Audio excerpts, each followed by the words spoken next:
What is good? What is good, everybody? What is popping, y'all? Let me just make sure my sound levels are correct. Let me make sure all my sound is good, y'all. And just appreciate everybody for tapping in. Let me just make sure my sound quality is good. Let me make sure everything is Gucci, y'all. You've heard about rent relief for Rhode Island. But exactly. Let me get my sound right. Appreciate everybody for tapping in. Appreciate everybody for tuning in tonight. We got some major shit to talk about, you guys. We got some major shit to talk about tonight. Few different stories. We got to talk about a couple different things. You know what I'm saying? Steve will do it, pretty much exposing the whole situation with 6ix9ine and Perkie. Hassan Campbell went in on Wack 100 over Kanye West. You guys, we got some things to talk about tonight. Kanye West recorded with The Game on the new record called Eazy. We got Ye recording with The Game in the first time in what, guys? How long has it been since Kanye? How long has it been since Ye actually recorded with The Game? Last time I remember was The Doctor's Advocate back in 2006. You know what I'm saying? Couple different things we got to talk about tonight, you guys. Appreciate everybody for tapping in. Make sure you share this video. Actually, my live stream with 10 Toes Down has been pushed to tomorrow night, you guys. So for everybody watching this on demand, if you're watching it tomorrow and it's Sunday, 10 Toes Down will be coming on the channel tonight. For everybody out there wondering, 10 Toes Down will be coming on the channel tomorrow night. But tonight, we got a couple news topics that we have to address. So everybody go ahead and share this video. Everybody, still focused. Dreams, they worked together on Dreams. And then they also, but Dreams was on the first album.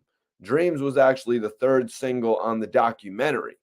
Kanye, as I like to call him, I know he's more popularly referred to as Ye these days, but Ye actually recorded with, he actually did the feature the second time around.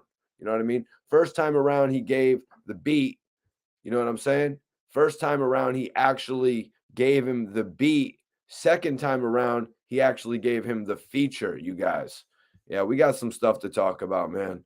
We have got some stuff to talk about tonight. It's going to be a lit show. I'm about to get rolled up. I got some, what am I smoking on tonight? Looks like I got a little bit of Valley Vixen on deck tonight. Looks like I got a little bit of Valley Vixen on deck tonight. What up, P Eazy? What's popping with you, bro? Capital third letter. Major salute, capital third letter C in the building. Appreciate everybody for tapping in. Let me know what you're all smoking. I'm about to roll a little something up. I got to get something in the air to start the show tonight.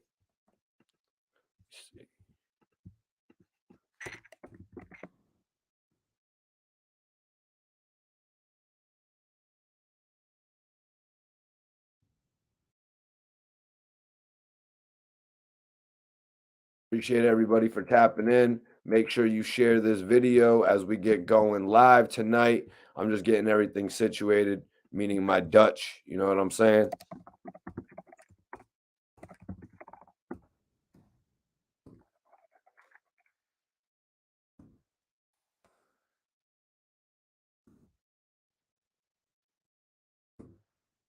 Major salute on everybody for the tap in, though. Excuse me, just getting everything situated on my end, you guys. Just making sure everything's situated on my end for the video tonight. No backwoods. I'm sorry, y'all. I'm not on the backwoods. I'm more of a Dutch guy. Bro. What up, would you P Eazy? Major salute. Buckshot TV, Gary Payton on deck. Okay. October 31st in the building. October 31st. Okay. Angry Bird. Never heard of it, man. I thought that was like a computer app. I thought that was a phone app that actually turned into a movie, not necessarily a strain. Nope. Sorry, Solo. We are not on the backwoods tonight. No backwoods tonight. I'm on the Dutch. and I'm feeling right. You heard? Dutchies tonight, major live show tomorrow featuring 10 Toes Down. But tonight we have some topics to cover, man. We got some shit to talk about. We're going to talk about AR Rab, an AR Rab associate that's facing some serious time. An AR Rab associate is facing some serious time, you guys. And we're going to get into that. Cordero, appreciate you for tapping in. We got the 612 in the building. I'm fitting to roll up, you guys. Share this video. Let's go. We got some shit to talk about. We got an AR Rab update. That's right. We have an update on one of AR Rab's associates, one of his dopest artists. He's actually facing quite a bit of scrutiny right now, you guys, and it sucks. You know what I mean? One of AR Rab's dopest artists, you know, is actually, he's been doing millions of views if you accumulate it all together. He's had some of the best features, you know what I mean? He actually took on quite a relationship with Skinny Me as well. It's a cross of Gelato 33 and Extreme Cream. Haven't really heard of the Extreme Cream, but I bought the Gelato 33 a few times. Burning Fire, some right runts, and the wedding cake. Okay. All right, man. Buckshot TV's in the building tonight. Everybody go ahead and share this video. Everybody go ahead and share this video. I'm fitting to get rolled up. I'm about to get right, you guys. I hope everybody in here is getting right tonight because we got some shit to talk about, man. Hassan Campbell went in. He literally called Wack 100 foul. He literally called Wack 100 foul. He said Wack 100 was foul to bribe Kanye West. I mean, we're going to get into it all tonight, man. That's our main topic for the night. But also, we got to talk about 6ix9ine, SteveWillDoIt, and also an AR Rab associate. Also an AR Rab associate, you guys. Let me see. Let me see.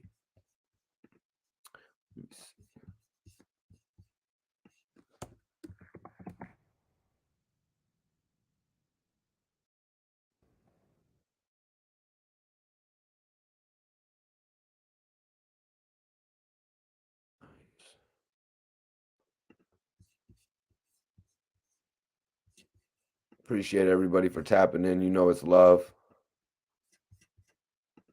It's love, everybody tapping in. So 6ix9ine was pump faking Lil Durk, and he actually got called out on his friend for doing it. He got called out by his friend for actually pump faking Lil Durk, you guys.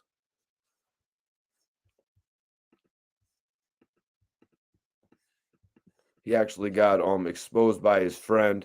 And when we say his friend, I'm talking about SteveWillDoIt.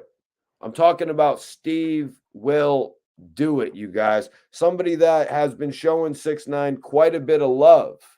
You know what I'm saying? When no other bloggers, when no other outlets would show 6ix9ine love, SteveWillDoIt actually showed him love. Now, Steve is a blogger, you guys. He gets millions of views. He gets millions of views on the internet. You know, he actually has a YouTube page that you would want to be on if you were promoting a project. So I kind of see what 6ix9ine is doing, associating himself with SteveWillDoIt. But I was just wondering, how long was it going to take 6ix9ine to rub SteveWillDoIt the wrong way? And I'm not talking about a tuggy, you guys. You know, I'm not talking about how the Nelk boys have popularized the tuggy. I'm talking about 6ix9ine's uncontrollable habits when it comes to the world of hip hop.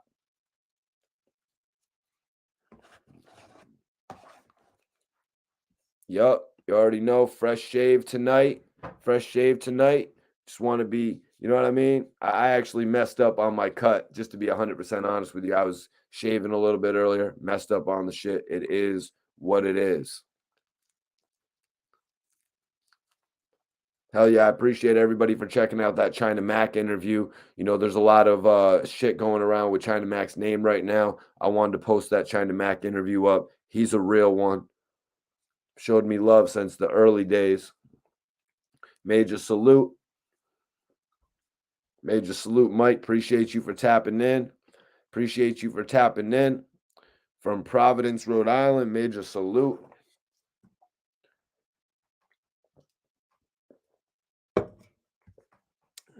What's going on? Harley, appreciate you for tapping in tonight. Yeah, we got some shit to talk about, man. 6ix9ine got exposed by his own friend. 6ix9ine got exposed by his own friend, pretty much trying to take advantage of a Lil Durk lookalike. A Lil Durk lookalike, you guys. You know, the little dude that we all seen popping around the internet? 6ix9ine had an idea. And 6ix9ine was like, I'm going to use my friend who's all over the internet doing 3 million views a week. That's right, you guys. SteveWillDoIt doing like 3-4 million views a week. He's buzzing right now. 6ix9ine formed a relationship with him. 6ix9ine gave this dude a McLaren, you guys. 6ix9ine literally gave this dude a McLaren. That's how he built a relationship with him. When you see all these new videos that people are praising 6ix9ine for, like giving somebody $1 million in pesos, when you see 6ix9ine stopping and giving somebody $20,000 in cash, you know what I mean? People that are selling flowers, he got all this shit from SteveWillDoIt, you guys. He's been rocking with SteveWillDoIt for the better part of the last year or so, maybe even the last few years.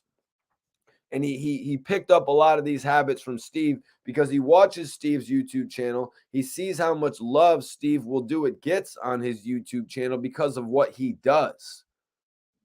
And that's why he decided to pick that up a little bit. Even a blind man could see that. Okay, Mike, you're smoking on that wedding cake. Let me know what you're smoking in the chat while we get ready for this video tonight, man. You know we're on the introduction. This is the introduction phase of tonight's live video. We got some shit to talk about tonight, though, man. 6ix9ine exposed for pump faking Lil Durk. Academics even said it. Academics even told 6ix9ine, dude, you don't even know Lil Durk. Academics told 6ix9ine, you don't even know Lil Durk. Why are you beefing with Lil Durk? These two haven't even seen one another in person.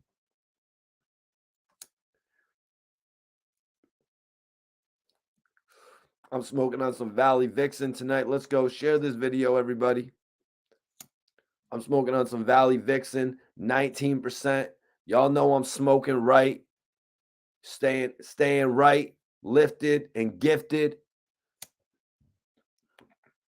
You only get the win when it comes, you know what I'm saying? Persistence. You know what I'm saying? This is how we do on this channel, you guys. We stay on the grind. Now, this whole situation with Kanye West and Game, I really didn't want to touch it. You know what I mean? I really didn't want to touch on it. But it's just too hot not to touch on, you guys. The fact that The Game has popped up with a Kanye West single, what? Over 15 years later?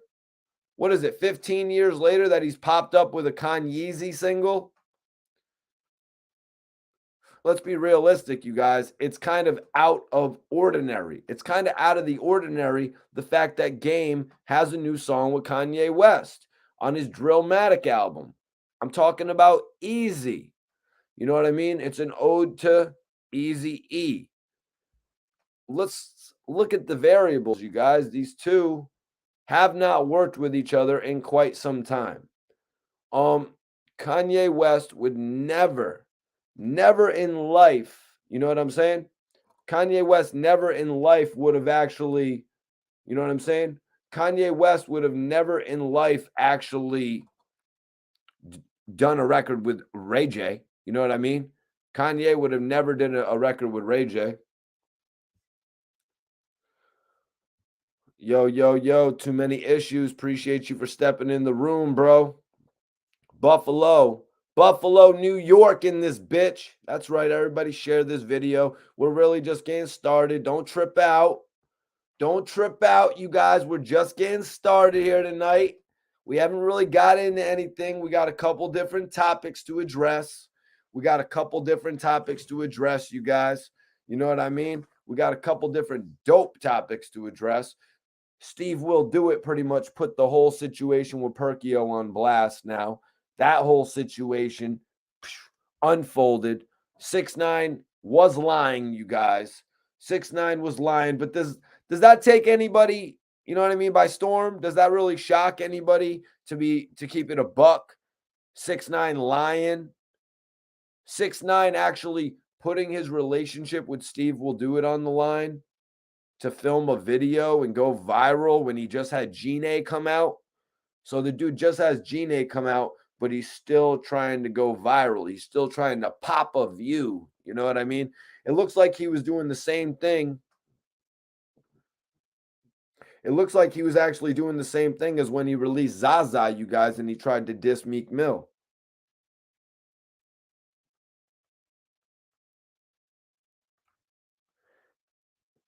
Guys, it really looks like the same type of shit as that, to be honest with you, man. Everybody go ahead and share this video. We're just getting started. I hope everybody's smoking right. Hope everybody's enjoying themselves. You know what I'm saying? If you're saying, Mikey T, I'm tuning in tonight. I was tapping in to check out the 10 Toes Down exclusive. That will be tomorrow night, you guys. Sunday night. We're going to have 10 Toes Down on the channel exclusively. Alicia, I appreciate you tapping in as a new member to the channel. That is love. Everybody that signs up to the channel, I'm going to be doing some special Q&A videos, you guys. Special Q&A videos for the private room. Listen, I need everybody in here on the Instagram to hit the link on my bio and come join me. Everybody come join me on YouTube right now if you're watching on Instagram. Happy Saturday night. Yeah, that's right. We on the Saturday night wave, baby. Friday and Saturday. Don't stop. We don't stop.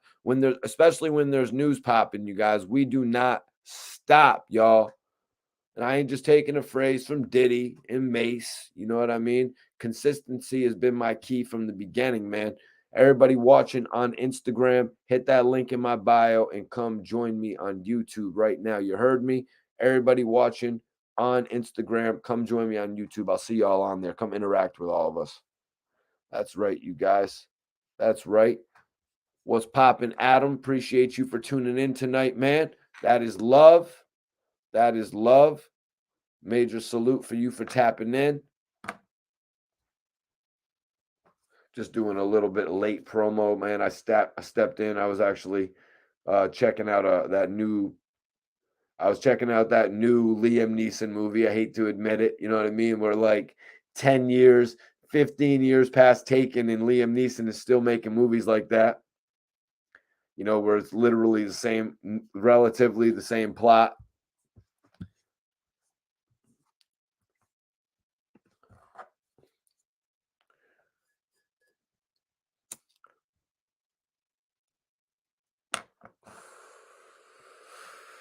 Hope everybody's enjoying their smoke tonight. We're about to get into the news, though. We're about to get into the news for tonight.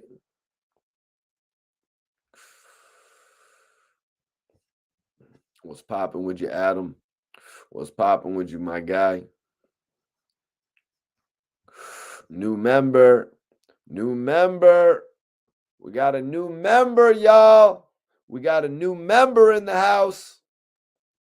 Major salute, Eugene. Eugene, salute to you, bro. Appreciate you for tapping in. What's good, Mikey T in the chat? Shout out from New Zealand. Okay. We got New Zealand in the building. That's actually where they filmed The Lord of the Rings. You know what I'm saying? That's actually where they filmed The Lord of the Rings, you guys. Hell yeah. So I appreciate New Zealand tapping in.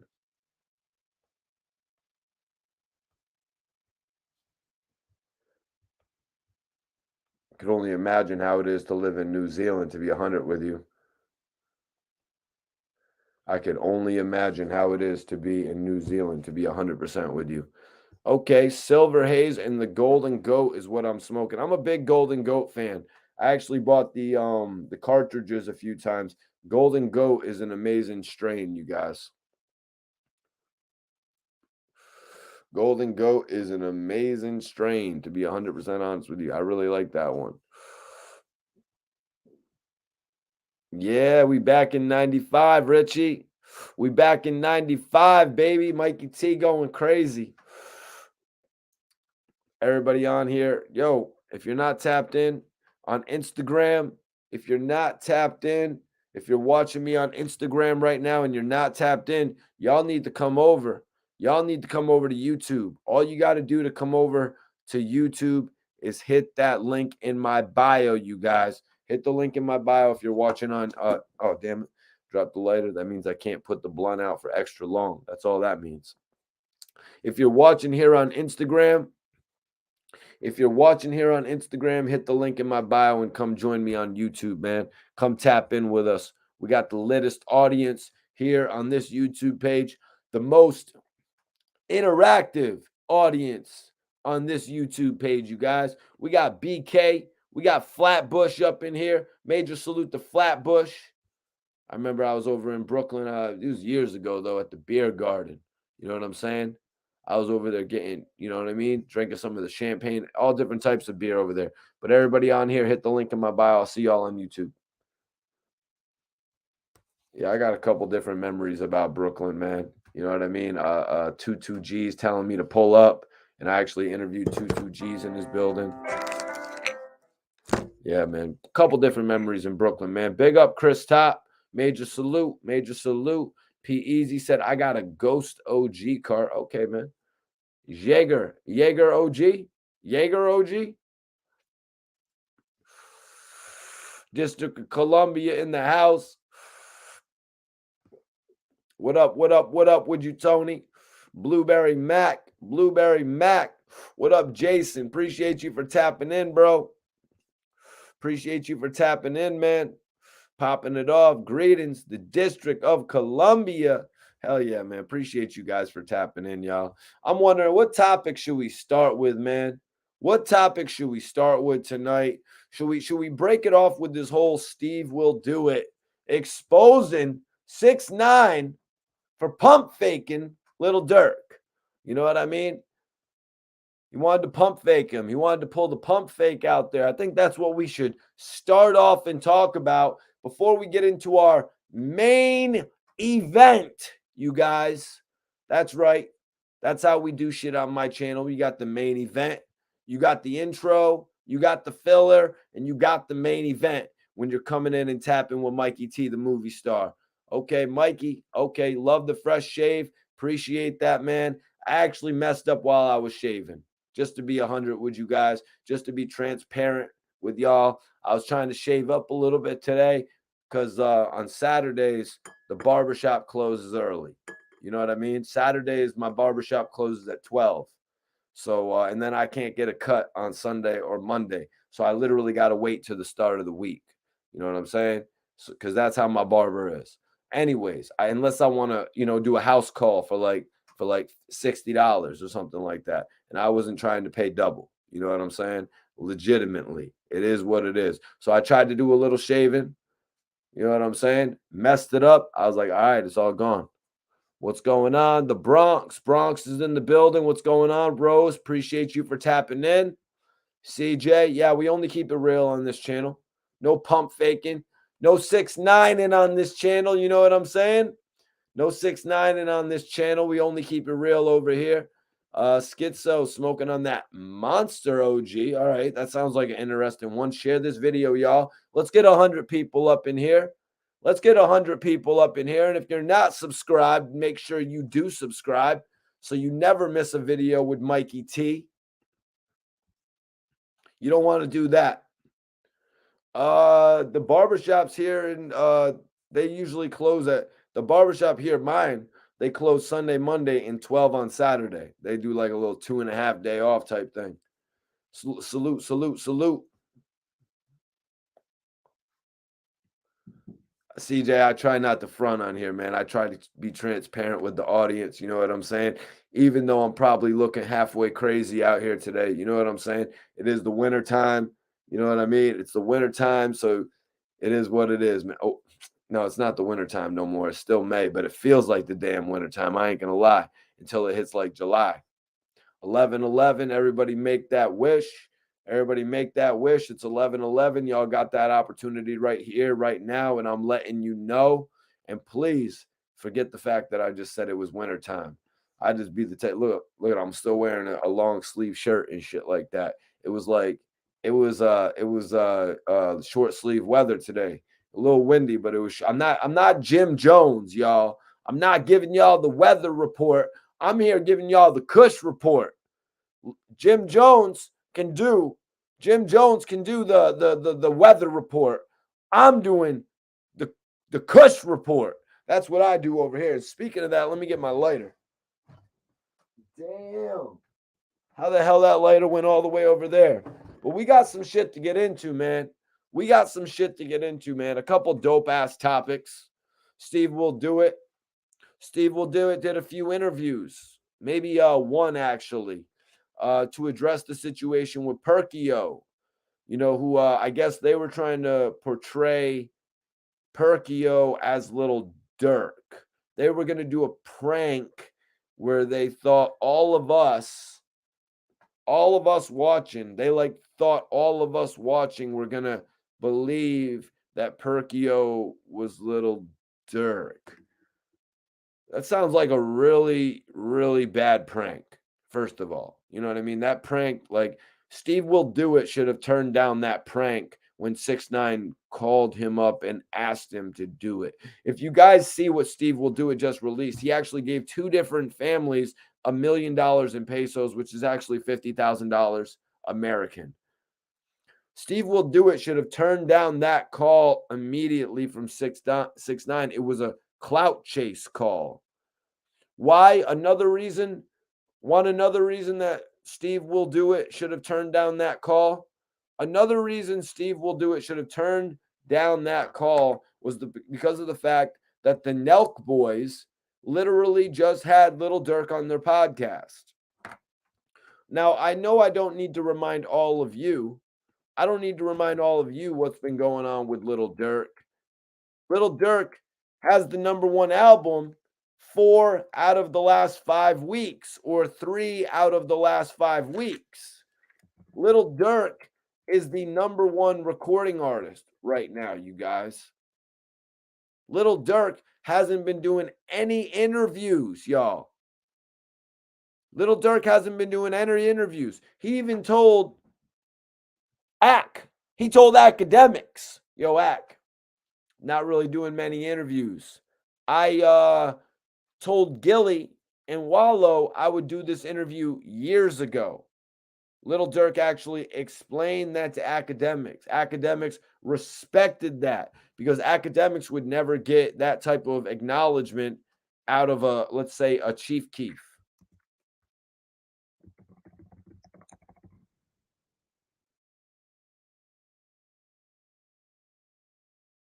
You know what I'm saying? So Lil Durk went on to actually do an interview with the Nelk boys. And in my mind, you know what I mean? I'm like, all right, Lil Durk did an interview with the Nelk boys. That means he's more than likely going to double back and do the interview with academics. You know what I'm saying? That's what I thought immediately. Now, major salute to Anthony McNeil. Appreciate you with the $10 super chat. Anthony, cats like you jumping into my live make me realize why it is all worth it, bro. You really do. I really appreciate you tapping in, adding to the conversation. You know what I mean? Just putting your general thoughts out there, man. Every night when you tap in, adding to the conversation. Everybody watching this video right now, 10 Toes Down will be coming on tomorrow night. He will be coming on tomorrow night. I just wanted to let everybody know that. We were trying to plan it for tonight, but I let him know. I was like, yo, man, you know what I mean? If you got other shit going on, I respect it. The dude is a young, thriving influencer in this game on his way to the top. So I appreciate any type of time that they actually give me to speak. You know what I mean? You don't really try to dictate what time. Just the fact that someone's going to join you on your channel is really respectful. Cordero says, Steve just want to save himself from Durk. Well, this is actually what I was getting into. Cordero. The fact that the Nelk boys did an interview with Lil Durk, dope interview. You know what I mean? Obviously not the same type of interview that they did with Gilly and Wallow, but it was a dope interview nonetheless. You know, the fact that they just did that interview, you would think SteveWillDoIt wouldn't really want to associate 6ix9ine with the Lil Durk lookalike, you know, in fear of just making the brands, you know, intercept, you know, like in the wrong way, making the brands actually have conflicting visuals. You know, it's a good idea, you know what I mean? But why not just do it with Lil Durk? Why not do a fun video with Lil Durk? I mean, we just saw SteveWillDoIt buy Kodak Black a car. He bought Kodak Black his dream dunk.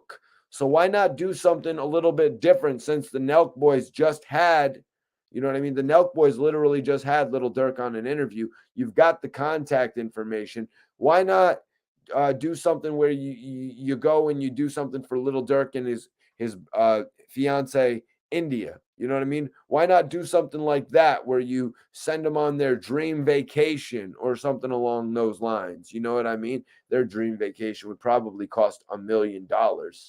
You know what I mean? Their dream vacation would legitimately cost $1 million. But honestly, why not do something like that if you want to involve your name with Lil Durk?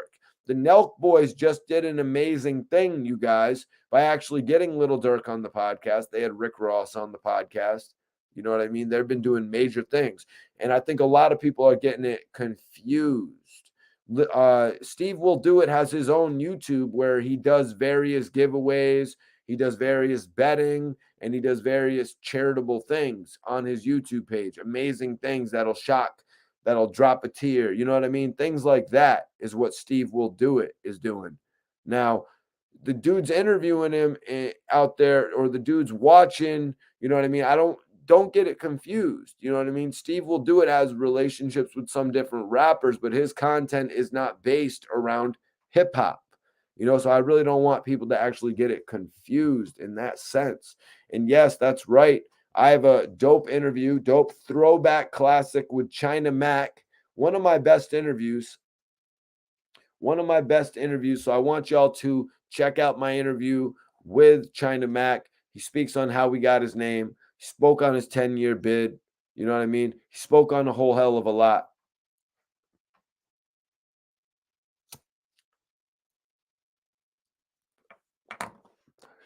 Share this video, man. Let your friends, let your family, let your haters, let your haters know. Let your haters know about Mikey T. Be like, yeah, I listen to Mikey T. And you don't. You know what I mean? I get the real shit uncut. And you don't. Because isn't that what it's about at the end of the day? Getting that real shit uncut, delivered. Or you can meet me halfway with it. Whatever you want to do. Just meet me right here on YouTube. You know what I'm saying? Sticks and Stones, what's popping, man? Exotic in the building. Everybody share this video. Show me that you support the channel. Major salute, my guy Kosovo, 87. You were a year behind me. You were a year ahead of me, actually. I'm 88. I'm 88. Dez, what's popping, man? Appreciate you for tapping in tonight. We got some dope topics to speak on tonight. You guys. Hassan Campbell speaking on The Game and Kanye West. We actually got some quotes. I'm not like all these other crazy YouTubers. I'm not playing the Kim Kardashian footage on my channel.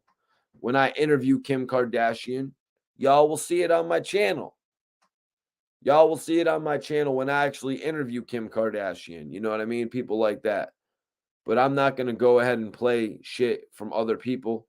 I'm not playing shit from other interviewers, and I'm not playing shit from the E! News channel, you guys. It's just not my style. When you come on this channel, you know what you're getting. You're getting that uncensored. You're getting no cap. You're getting that shit right from Mikey T.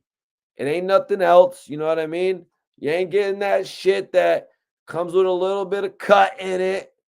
You know what I mean? You got to listen to them, and then you got to listen to that. Nah, this is what you're getting right here.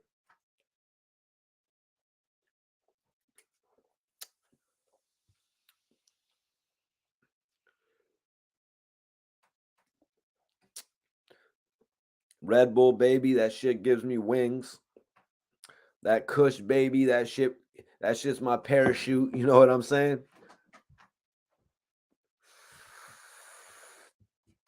I don't know if any other blogger's doing it like this, and I don't care.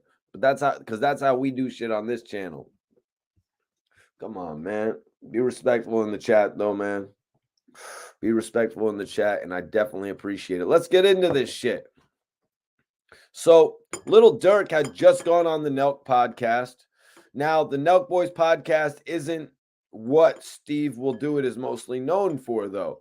So people are getting it tripped up. You're like, oh, people are calling Steve a podcaster, when in reality, Steve isn't a podcaster. Let's not get it twisted. You know what I mean? Steve has several times said on his show that he doesn't like doing interviews. He feels a little bit awkward doing them. Who doesn't? When I came on the computer 2 years ago and I just started talking, I felt awkward as hell. You know what I mean? That's something you really got to lean into. You know what I mean? That's something that you really got to get comfortable with. Steve does different videos, having fun with his friends, where you're not put right in front of the microphone to actually, where everyone's watching you and spotlights on you and it's all about your thoughts. You know what I mean? Some shit's about, his videos are making people happy. His videos are about getting the reaction from these other people. You know what I'm saying? You see a lot of emotional shit going on where he's talking with people. Don't get it twisted. It's not like Steve Will Do It can't talk. You know, he went on this podcast and actually held his own.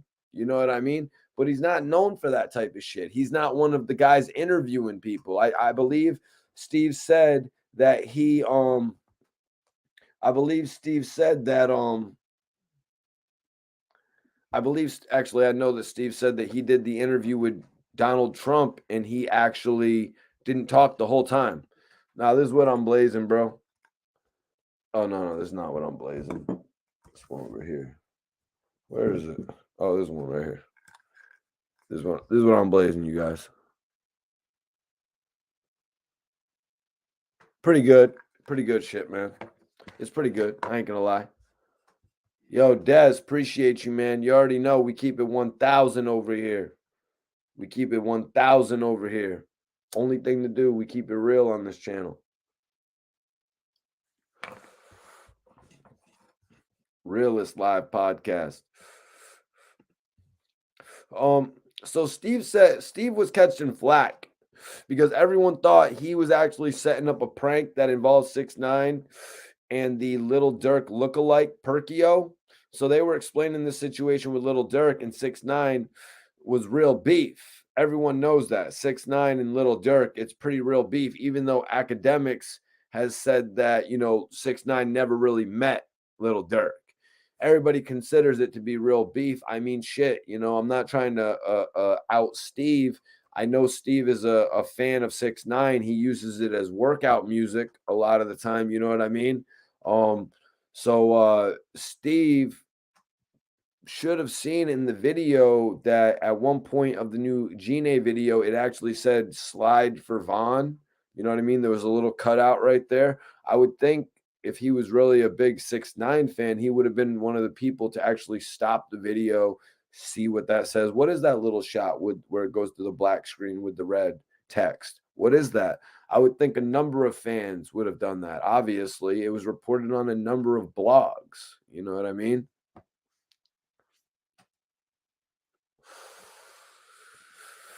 Anthony, yeah, I was just pointing that out there because a lot of people are confused about what Steve Will Do It does. You know what I mean? And it's like Steve Will Do It really probably should have came on my live podcast, in all honesty. Like, I'm just going to keep it real, you guys. You know, he should have really came on this live show, and really he would have been able to get out his opinion where he would have been able to be understood. You know what I mean? Because a lot of people don't understand what the hell Steve Will Do It even does to be interviewing him. Sure, they've seen, you know, Kyle and the Nelk boys interview Rick Ross, interview Lil Durk. Steve Will Do It wasn't there. Steve Will Do It wasn't there. He's really only participated in like one podcast. You know what I mean? Where he was actually speaking on why he didn't, I think he was speaking on why he didn't want to stay in California. You know what I mean? Like, so people really need to do their research when they're digging into things like that, because Steve Will Do It's vibe is whole different. Like later on, Steve was saying that he actually wanted to do something for Perkio, but we'll get into that. Go ahead and share this video, man. We're almost at 100 live people in here. Appreciate you. Des, we're going to get into that, man. Steve was wrong, though. I'll say Steve was wrong because of the fact that he should not have been working with the Lil Durk lookalike, pairing him with 6ix9ine. He should have not done that video knowing that the Nelk boys just interviewed Lil Durk. The Lil Durk interviews are extremely crazy. Look at all the views that they did on $1 Million Worth of Game. You know what I'm saying? Lil Durk is at the height of his career, and this is what I really was trying to explain to everybody. You know what I mean? Durk has worked his way up to the point, you know, where he's #1 on the Billboard. You know what I mean? I'm not saying right now. I don't know if he's #1 right now at this point in time, but his album actually, you know, because his albums have debuted at other numbers. Now he is #1, you guys. Now Rose says, Mikey, Steve should learn to do research before he does anything with people. Yeah, Steve knew, you know what I mean?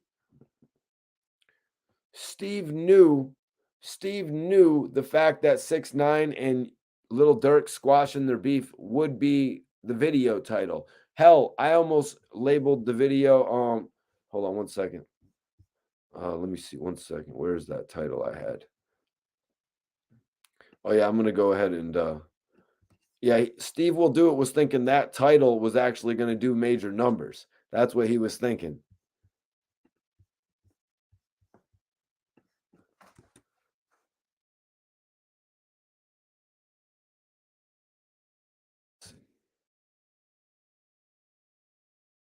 Rose, thank you for that super sticker.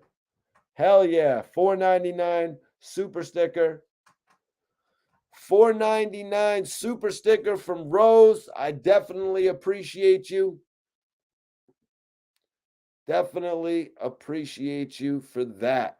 Definitely appreciate you for that. Well, upstate New York, the thing was, he was actually getting paid for it. He was actually getting paid for it. That was the thing. Steve was saying that Perkio wanted to actually get paid triple the amount. He wanted like 3 times the amount. That's why I guess they were saying his charge was $3,000. He wanted $3,000, but 6ix9ine was willing to pay $10,000. 6ix9ine was willing to pay $10,000 in order to get Lil Perkio, the lookalike, the twin, however you want to refer to it, of Lil Durk on the same video of them. Steve went on to say that 6ix9ine was like, listen, you can tell him if he doesn't want to wear the jacket, because there was a jacket where they actually had I don't know what the jacket said on it. I'm not aware of what the jacket said on it, but there was a picture of King Von on the back of the jacket. Now I can believe Steve Will Do It when he says when 6ix9ine had shown him the jacket at first, he says he saw the jacket and he thought it was Lil Durk. Thought it was Lil Durk on the jacket. You got to give Steve the benefit of the doubt when it comes to that, because this guy's really not following it all too much, man. I don't think he's really following it all too much. When Steve Will Do It is listening to hip hop music, he's generally listening to it as workout music. You know, that's how he actually got involved with 6ix9ine's music, you guys. The fact that he would work out to it. And you know, I'm not no real heavy workout bull. You know what I mean? I'm not the guy that works out like that. So I couldn't really answer. But from seeing other videos, watching LeBron James and shit like that, you see LeBron actually shouts out a lot of guys. LeBron James shouts out a lot of guys that he's listening to while working out, and a lot of their music actually gets a lot of shine. So you should should be taken into consideration. A lot of artists connect with people if they're listening to their music in the gym. And like I said, I'm not really a gym heavy guy. So I can't really, but if in the chat, if you agree with that, you can let me know. You know what I mean? If you're watching this on demand, you can let me know, but it's just something I want to bring to the table. You know what I mean? It's just a fact of the matter that I want to bring to the table.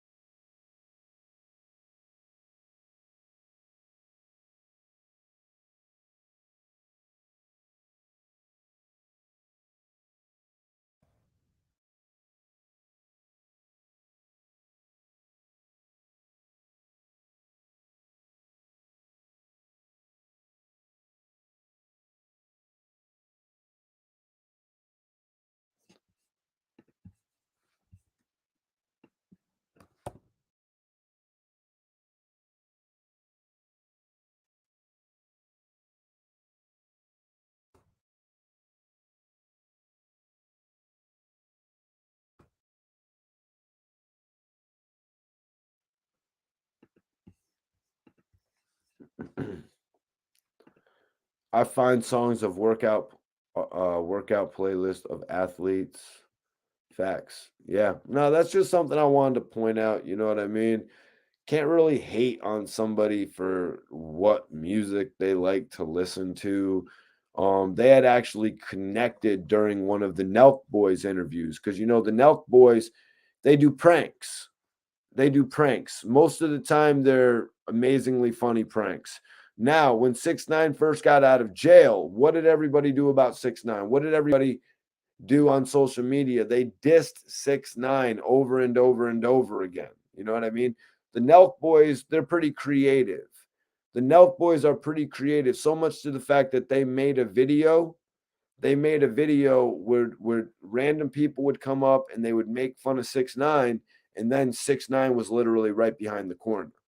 So that's one of the type of pranks that they would do. Now, I believe that's the day that 6ix9ine and SteveWillDoIt met. Steve had recently just posted a picture of him and 6ix9ine when 6ix9ine had, he had a lot more weight on him. I think we all remember that whole situation. 6ix9ine was dealing with a lot of weight.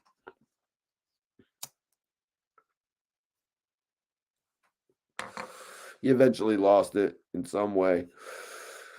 He eventually lost the weight in some way. He was putting on a lot of weight, is all I'm saying. And he even acknowledged it on social media.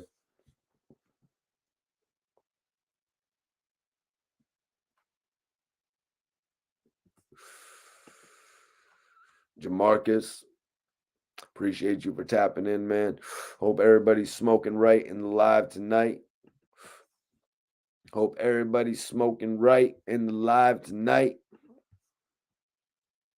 So where are we at with this? Right here. Okay, here we go.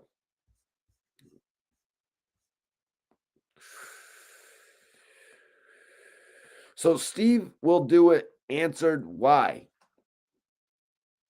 He said, 6ix9ine called me. He said he has a fake Lil Durk viral video idea, title, and thumbnail. I'm like, what can we do? Steve is like, what can we do? Squashing the beef with Lil Durk. So Steve said, my idea, I was told nothing else. My idea was that I would run into a fake Lil Durk, but I would actually think it's Lil Durk. And I would bring him to 6ix9ine, and he would be like, Steve, this isn't actually Lil Durk.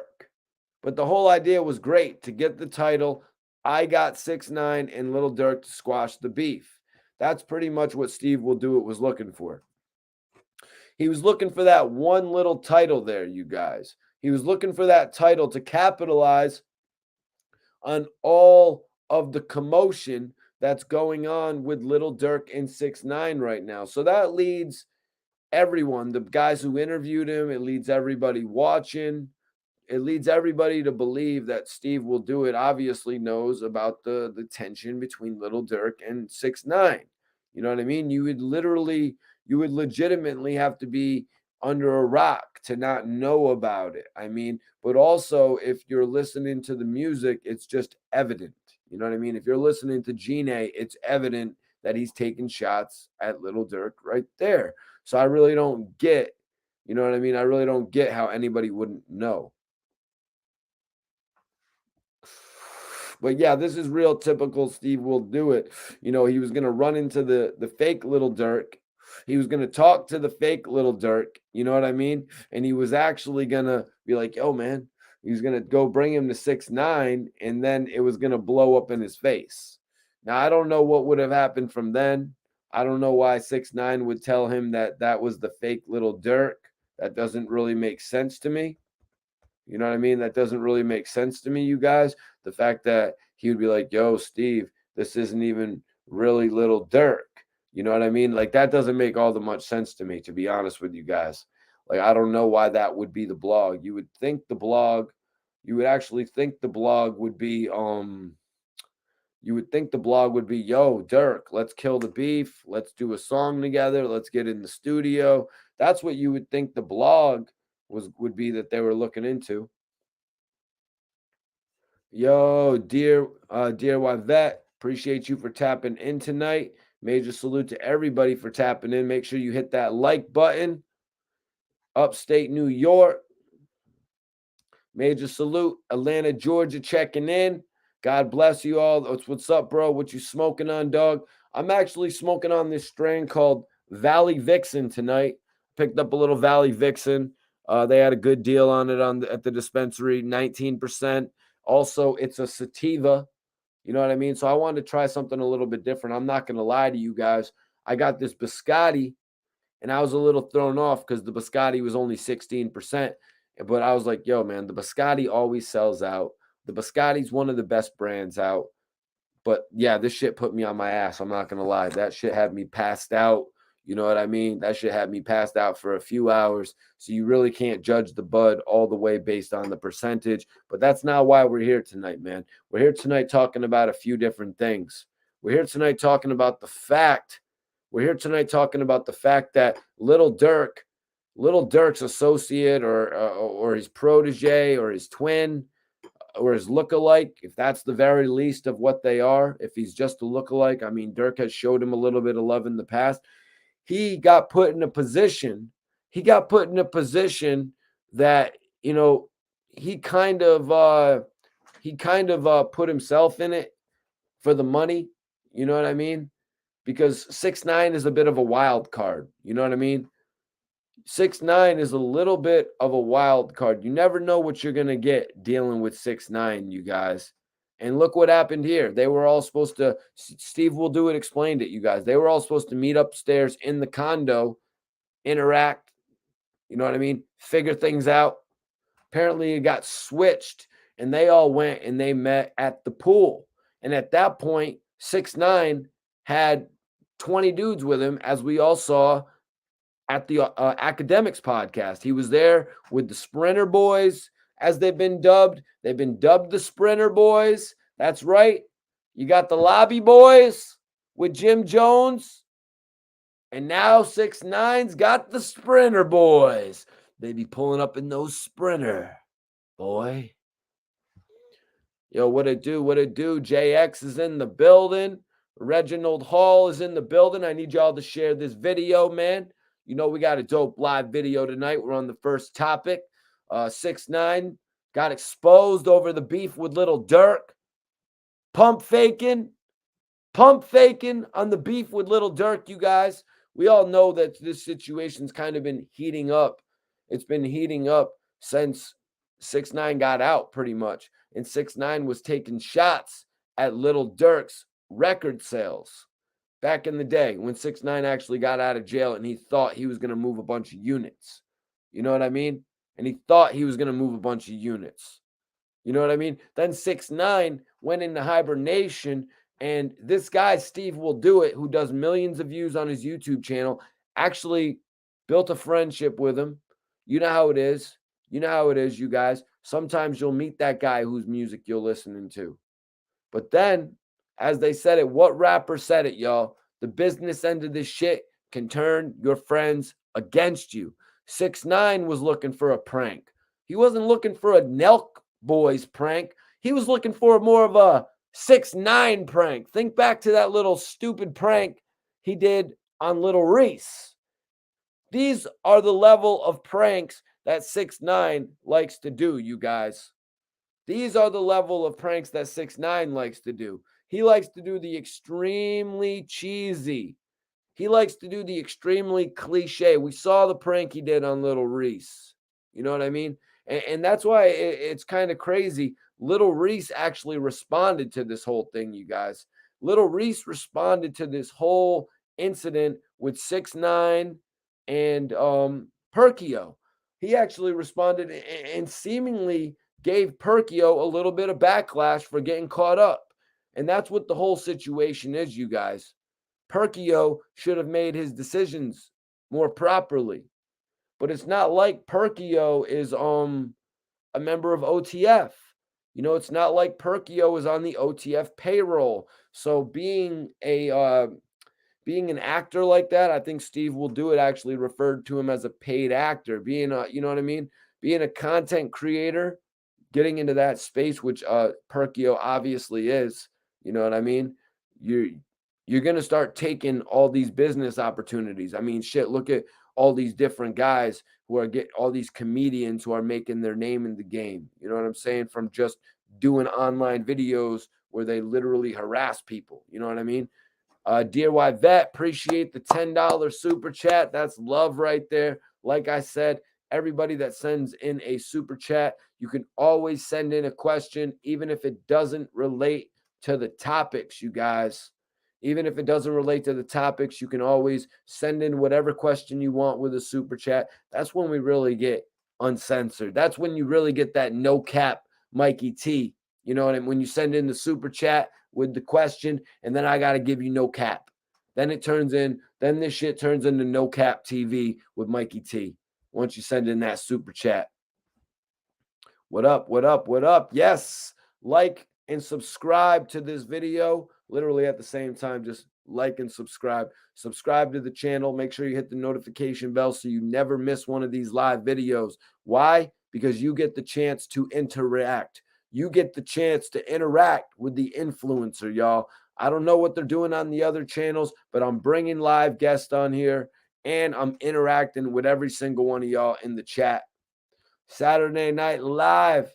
Saturday Night Live, baby. Friday Night Lights. Saturday Night Live. And tomorrow night, we got a special guest. 10 Toes Down is tapping in. That's right. That's right. One of the hottest new influencers on the scene. He's going heavy too, man. He's going heavy. So I'm going to have him on the show. We got a nice interview. We got a nice live conversation that I wrote up to get some details about the lifestyle, the way he came up, and of course, his opinions on everything going on right now. But I just wanted to make sure I told everybody on that while we got over 100 people in here right now to make sure you subscribe and hit the notification so you don't miss us, because tomorrow night, it's Sunday Night Heat, baby. Sunday Night Heat, baby. That's what we do. Like, damn, Mikey T's a WWE bull. AEW's cool too. Salute my guy Lone Wolf. I don't know where he's at. Upstate New York. What up, baby? Yvette says she loves the commentary. That's right. I had to make my transition over from doing interviews to doing live commentary. Big facts. I'm the Jim Ross of this shit. You know what I'm saying? Someone comments, Mikey T, you are more like the Jerry the King Lawler. But let's get into this shit, man. So 6ix9ine actually had hit SteveWillDoIt and said, yo, I want to do this skit with the fake Lil Durk, and it'll be a viral video. So Steve went on. It didn't really matter what was in the video. Steve just said that, but the whole idea was to get the title, I Got 6ix9ine and Lil Durk to squash the beef. He went on. It didn't really matter what was in the video. It could have been 30 seconds. It's all about for YouTube. Getting that title says the video is, say the video is 23 minutes and I have 21 minutes of epic shit. And then I have the title of squashing the beef with Lil Durk. That was my thought process. There was no thought process of we're going to punk this kid. We're going to do something disrespectful. That's why I showed up. I didn't show up for no jacket to disrespect somebody. I didn't show up knowing there was a jacket or showing up knowing there was a bunch of people there. That's what he said. That's what SteveWillDoIt saying. He's keeping it real, you guys. Appreciate you, Taz. Appreciate you, Taz. Definitely appreciate you tapping in.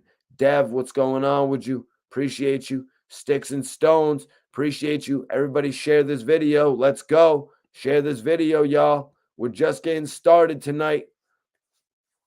So like Steve was saying, it didn't matter what was in the video. He'll usually have a thumbnail picture to go along with the headline, but then his videos really consist of a lot of other stuff, whether it's a couple pranks involved or a couple charitable donations. And then he'll also have a portion of the video that's dedicated to the title.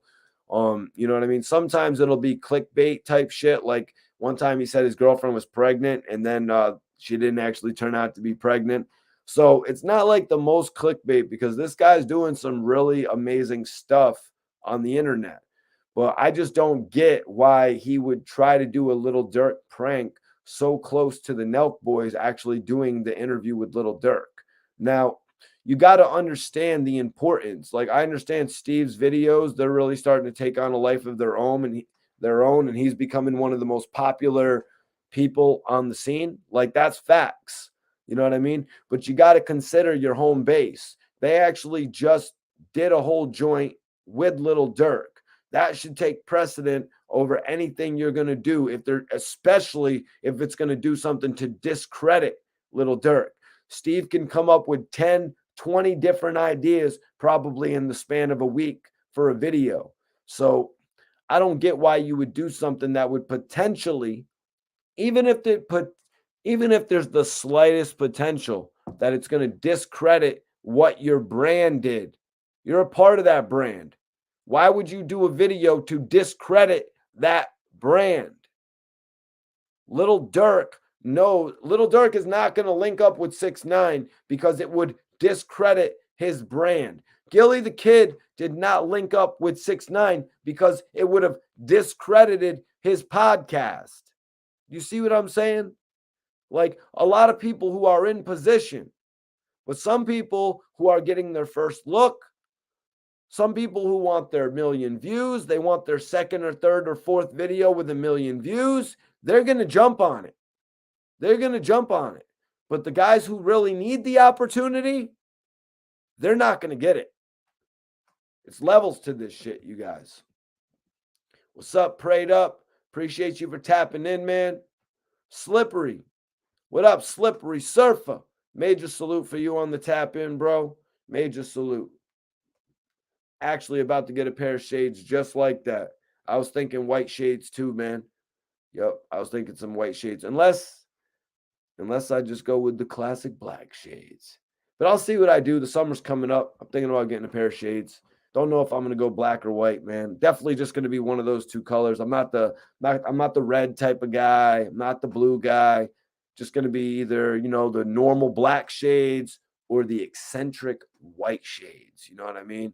A little crazy offset type vibe to it. We'll see what I do. We'll see what I do come the summertime. We only got like another month, I want to say, another month and a half before you really got to start thinking about that. Slippery says, I designed them. Oh, that's lit, bro. Send a pair through. Hit me on the DM, and I'll start repping the brand on the show. Put my Instagram up right now, but it's also in the description. Like I was saying, I'm not opposed to the white shades, even though people be thinking all types of crazy shit about you when you're wearing some white shades. They're like, man, that dude thinks he's a movie star or some type shit like that. You know what I mean? But I'm just saying it's getting mad bright out there when I'm driving and shit, so I'm about to start putting the shades on. But that's another story. So let's see. Steve went on. He's like, that was my thought process. There was no thought process if we're going to punk the kid, we're going to do something disrespectful. That's why I showed up. I didn't show up for no jacket to disrespect somebody. I didn't show up knowing there was a jacket or show up knowing there was a bunch of people there. Steve said we were supposed to go to a condo and it was supposed to be Danny and my two friends, my cameraman, and it was just supposed to be a little skit, friendly, and then it turned to go to the pool, and then there's 20 people there that I didn't know about. 20 of 6ix9ine's friends, and it turned into something else. It wasn't my intention. The shitty part about it is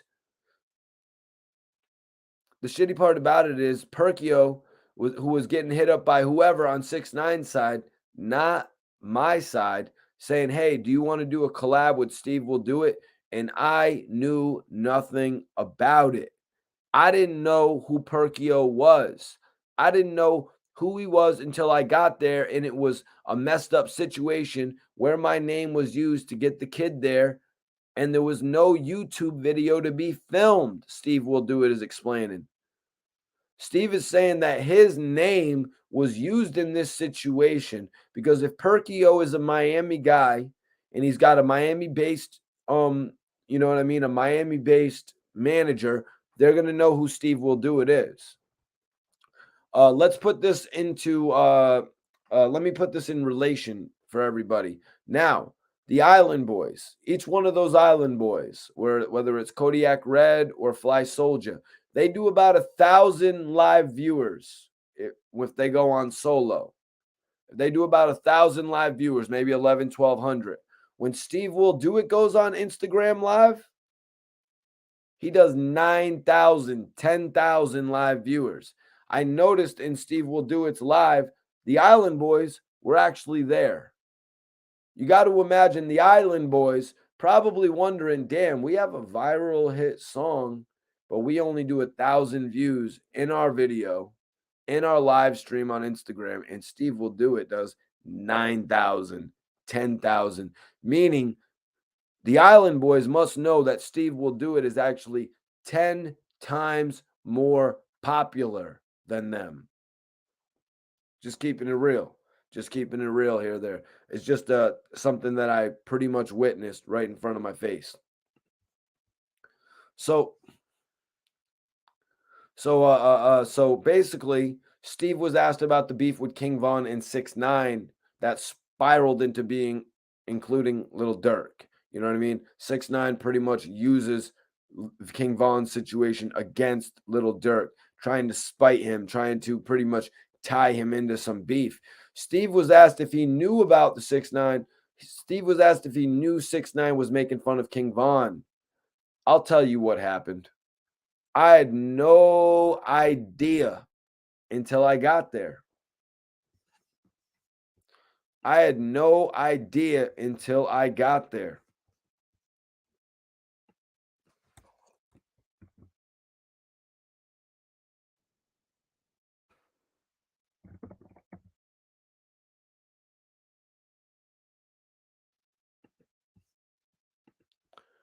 He said, I had no idea until I got there, you guys.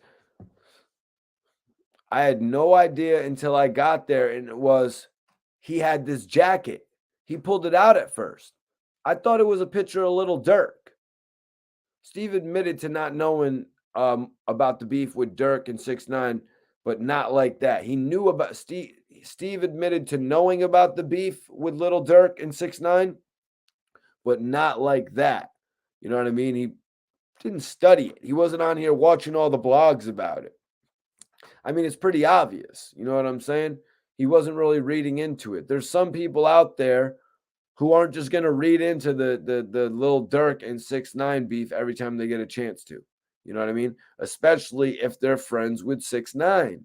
You know what I mean? You're not going to go out there. You're not going to go out of your way to read diss blogs about your friend. Unless people do. I don't know. I probably got mad friends who are just always looking to go read the bad vid. No, I'm just kidding. I will not throw my friends under the bus like that. My friends would not do no shit like that. Yeah, I don't really think that's how it works. You know what I mean? So he's coming to the condo, Steve explained. So he's coming to the condo and he's getting paid triple his fee. He's coming to the condo and he's getting triple his fee. Because he said if 6ix9ine is in it, I want more money. So 6ix9ine said, okay, you want more money, right? So 6ix9ine's probably thinking, Steve said, so 6ix9ine said, if he doesn't wear the jacket, he can leave. So in that condo, when we were talking about it, before I go down and get him, it's no, he has no choice. It's not no, he has no choice. It was none of that. So basically, Steve Will Do It is saying he was upstairs in the condo with 6ix9ine, which really all doesn't make that much sense to me considering the video that Steve Will Do It released. You know, because Steve Will Do It released a video where he actually asked Perkie if he wanted to go upstairs and meet 6ix9ine, right? Steve Will Do It released that video where he actually asked, yo, Perkie, 6ix9ine's upstairs. Do you want to go upstairs and meet him?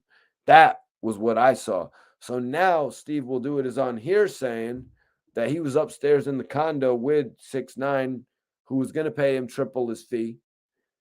But 6ix9ine had an inclusion. He said, 6ix9ine actually had an inclusion, you guys. He said, but if he doesn't wear the jacket, he can just dip up out of here. So that right there doesn't really add up all the way, you guys. 6ix9ine said if he doesn't want to wear the jacket, he can leave. So in that condo, when we're talking about it, before I go down and get him, it's not no, he has no choice. It was none of that. Steve was asked, why did 6ix9ine pick him? Now, this question, I don't know I didn't know if they meant the general reason, like why did he pick you in the first place? I don't think it would really take a genius to figure out that 6ix9ine paired himself with a multi-million view podcaster, not a podcaster, but a YouTuber. Like this guy, Steve Will Do It, is one of the most exciting entities on the YouTube platform. You know what I mean? The fact that 6ix9ine gets to show his face on Steve Will Do It's channel, it's like free publicity. You know what I mean? Major publicity. You know, a lot of people don't get that type of extreme publicity to be in videos that are doing millions of views, and then you get to promote yourself in them. 6ix9ine was actually shut out by mainstream media. He legitimately was shut out. Only a few people were sitting with him. Steve Will Do It was one of the only people that would give 6ix9ine a chance. You know what I mean? And it just so happened that 6ix9ine was being given a chance. He was being given a chance by legitimately one of the biggest YouTube channels. And then he had academics. And now you got academics basically bringing in all these different people to interview him. You got academics bringing in Wack 100. You got academics bringing in Hassan Campbell. Who will academics bring in next to interview 6ix9ine? Will academics call in the favor to Gilly the Kid? Will he call up Gil?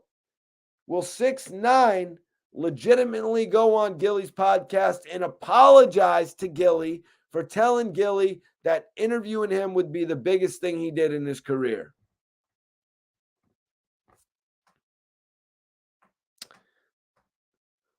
If 6ix9ine goes on $1 million worth of game and apologizes, but I don't know if Gilly will have him on there because Gilly has said it before, that channel is really for the poppin' artists, the poppin' young artist. You know what I mean? And let's be real. They've had Kodak Black. They've had Lil Durk. They've had Bobby Shmurda. You know what I mean? They've had all these major entities. And all of that came after Gilly decided not to compromise himself. My grandfather told me one time, he said, Mike, make sure you never compromise yourself. Gilly the Kid not interviewing 6ix9ine, he didn't compromise himself, you guys. He did not compromise himself when he could have, when a lot of people thought he should have. You know what I'm saying? When a lot of people thought Gilly and Wallow should have actually interviewed, 6ix9ine, they made the right decision because look who they've had on the channel, man. They've had so many different people. Major salute, my guy in here, New Orleans in the building, the No Rap Cap podcast. Okay.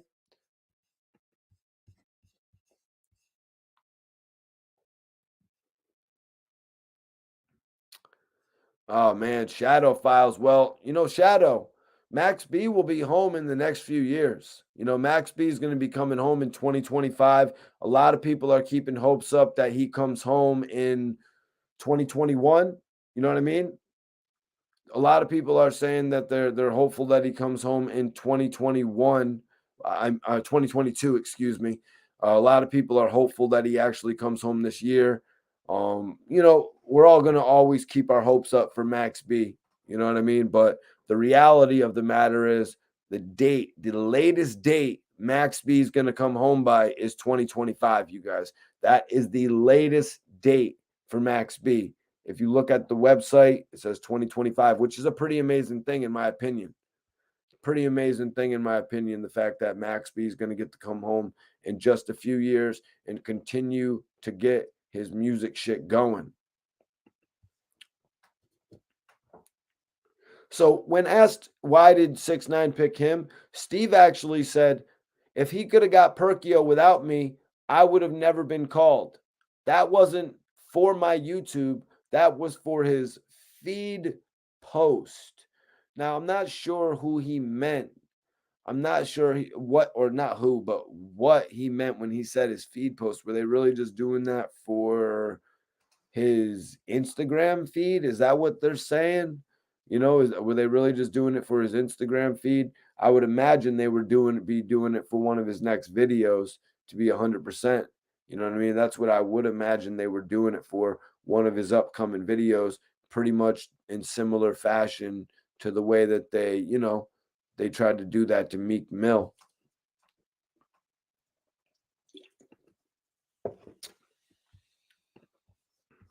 You know what they did to Meek Mill.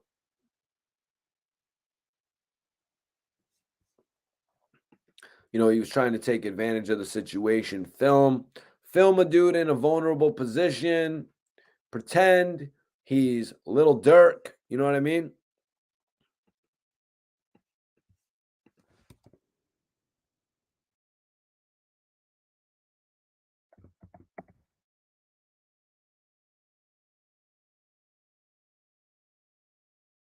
He's just doing all types of wild shit, man, to get a boost in his numbers. You know what I mean? To get a boost in his numbers on YouTube, and it's not really necessary. You know what I mean? The Zaza video would have done the same amount of views. It did like 10 million views in a day as well. It would have did the same amount of views, but you know what? That's not what 6ix9ine's trying to do, you guys. 6ix9ine's not trying to do 10 million views. 6ix9ine is trying to reach those numbers that he hit before. 6ix9ine wants 39 million views. You hear what I'm saying? 6ix9ine wants that 32 million views in a single day that Trolls did. The numbers just aren't there anymore. I don't know why no other podcasters are saying this. 6ix9ine's numbers have decreased by over 20 million views, you guys. His views have decreased drastically, y'all.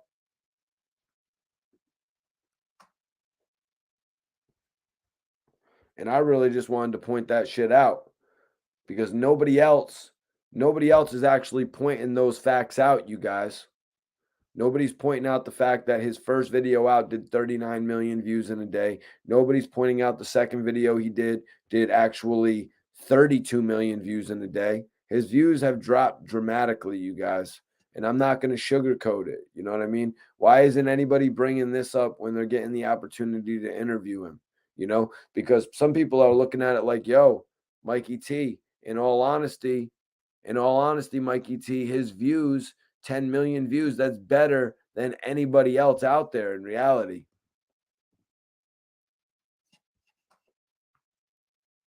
Dave says 6ix9ine is totally over yesterday's news. Facts. Well, he was yesterday's news with that new podcast, the whole Hassan Campbell interview in 6ix9ine. Yeah, he really legitimately was yesterday's news. And why do I say that? Because literally the next day, Hassan flipped the story. Literally the next day, Hassan flipped the story into exposing Wack 100.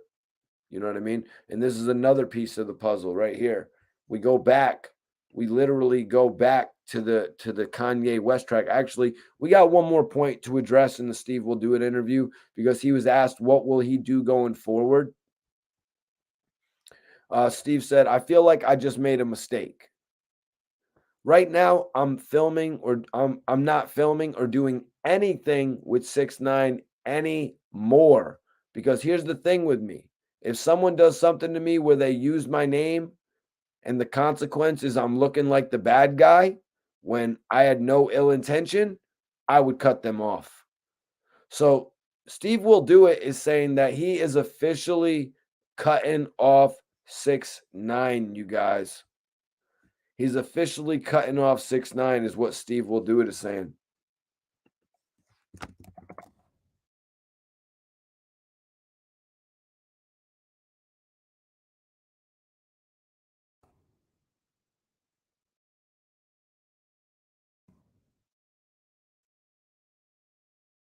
He's cutting off 6ix9ine, y'all.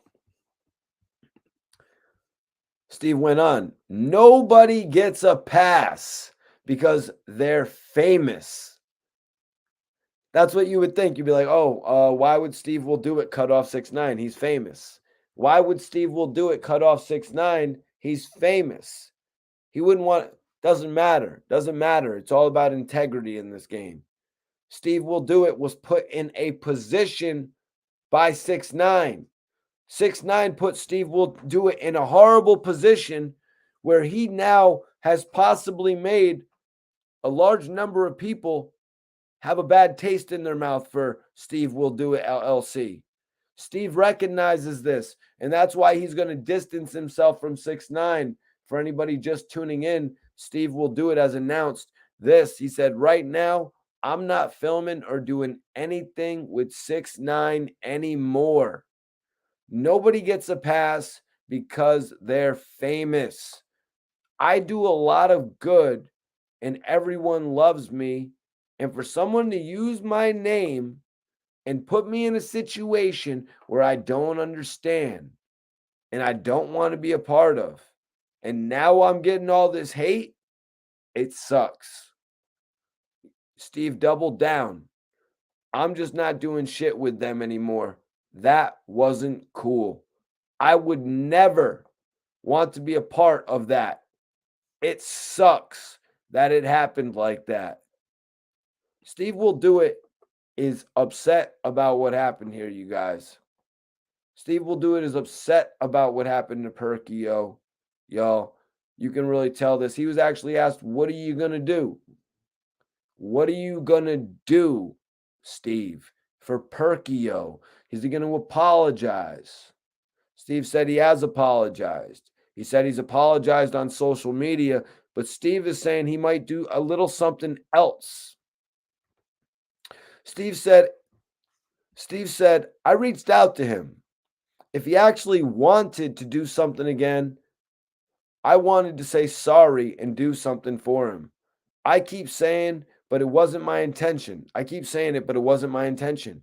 But I would love to say sorry to Perkie. At first, I posted a video. At first, I posted a video and I said I was kind of mad at Perkie because he posted that I messaged him to do a collab and that he didn't know 6ix9ine was there. And in my head, I was thinking that he was lying. But as it turns out, he's really not lying. Because to him, somebody was messaging him representing me, Steve said. So I would like to apologize to him. I would actually like to do a video with him. Now the guys interviewing Steve Will Do It didn't really understand this because they just think he does the Nelk Boys podcast, but Steve gives out a lot of shit. I wouldn't be surprised if Steve Will Do It actually took Perkie to the mall and bought him Lil Durk's top 10 outfits. You know what I mean? I wouldn't be shocked if Steve Will Do It did a whole video like a day in the life of Lil Durk, aka Perkie or Perkie. You know what I mean? I wouldn't be. This is what Steve Will Do It means when he's going to do something special for somebody, because the guys on the show, on the podcast, were like, well, why can't you just do a video where you're saying sorry to him on Instagram? It's like they don't understand Steve Will Do It's content.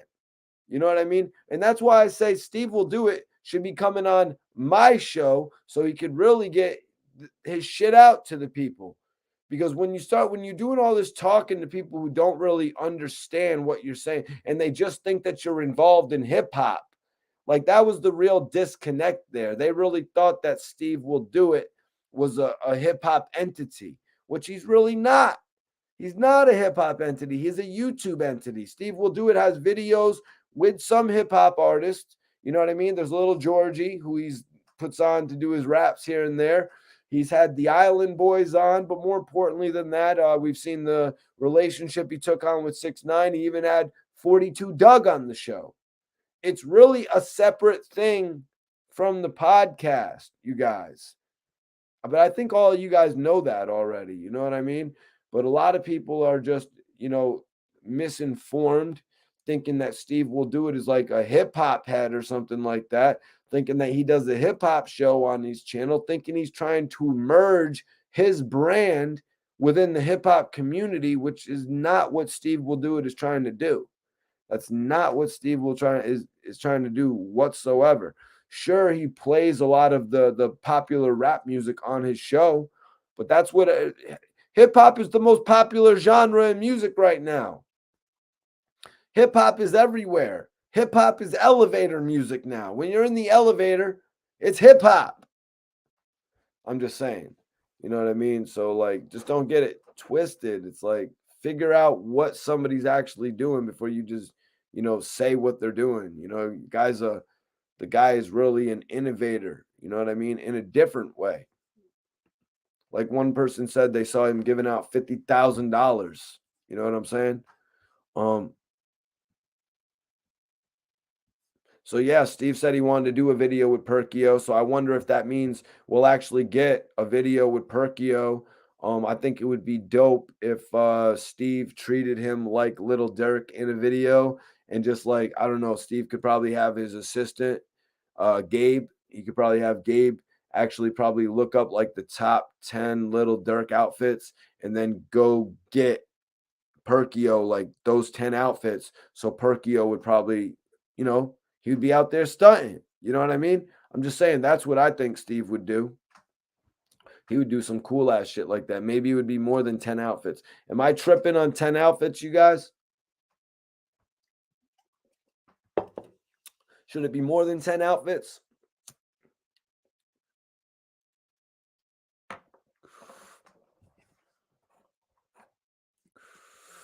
David says he's more like a much cooler version of Logan Paul. Logan Paul's doing his thing though, huh, man? Logan Paul's doing his thing, like you see what his brother's doing. You know what I mean? So Logan is really holding up well. The past 2 years, he actually appeared at WrestleMania. Obviously, impulsiveness has been how do I want to clear? It's impulsiveness. His podcast has been one of the most relevant podcasts for the last few years. You can't put that past Logan Paul. But like I said, he's really getting into the sports and entertainment world. I think Logan Paul is actually going to be back with the WWE probably by SummerSlam, or maybe next year in Hollywood to actually face The Miz one-on-one. We'll see what happens with Logan Paul, man. But also we're all watching Jake Paul, though. You know what I mean? We're looking to see what's going on with Jake Paul. But how the WWE is, man. You know how like wrestling businesses, can't get Jake Paul. Jake Paul's gonna cost like $8 million, but Logan Paul We got him for $350,000 or whatever they ended up paying.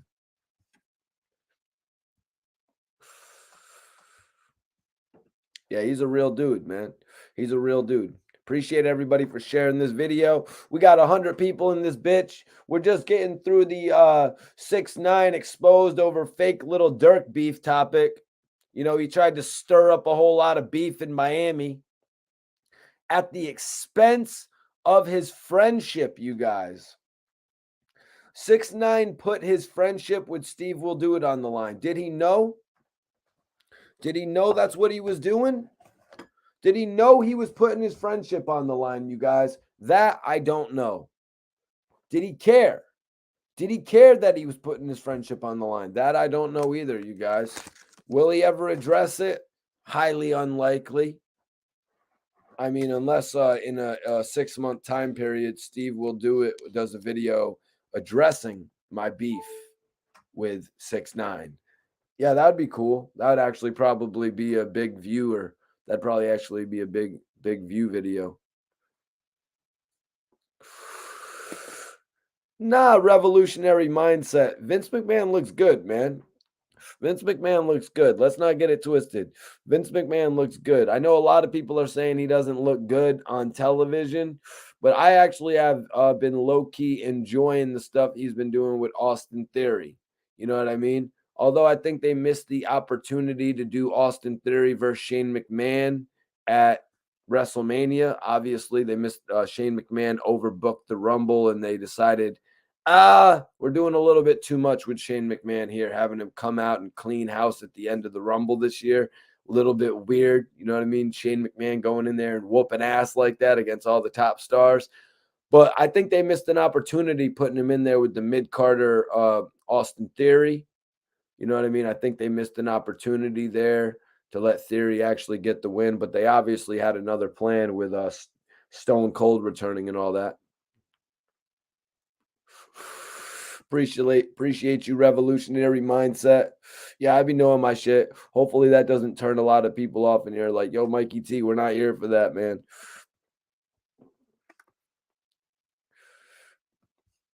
Let me see. But yeah, we got to talk about Hassan Campbell, you guys. Hassan Campbell had a lot to say about this topic with Wack 100 and Kanye West. He even said Wack 100 was foul. He was foul. He was foul to bribe Kanye West. A little bit crazy.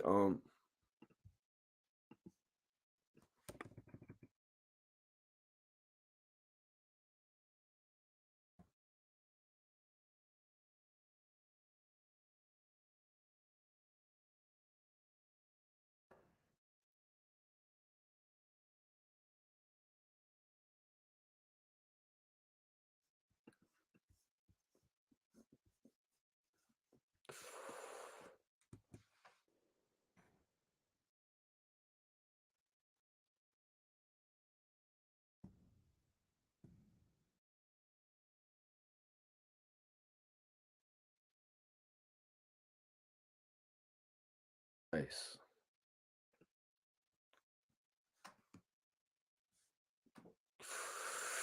Major salute, Philly. Major salute to Philly. LA's realist. Major salute. Major salute to LA's realist in the building.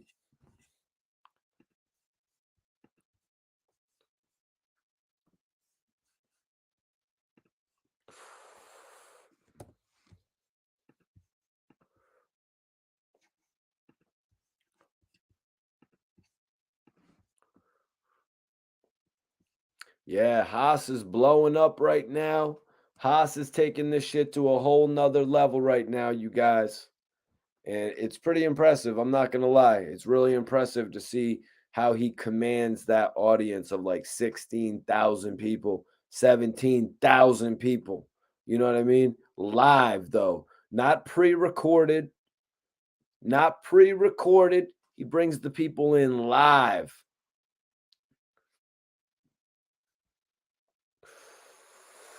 Chi-Town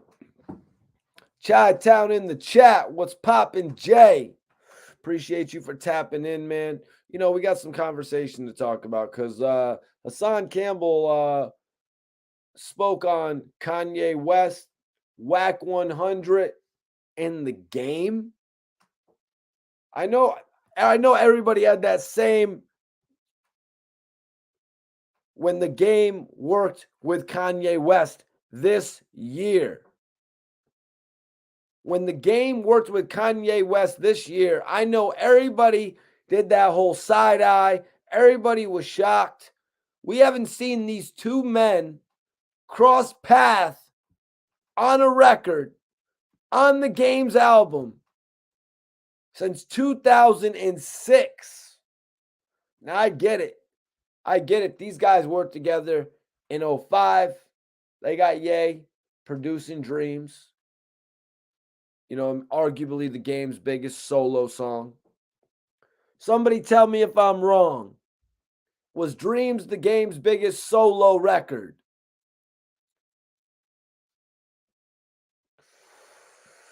I ain't talking about Wouldn't Get Far.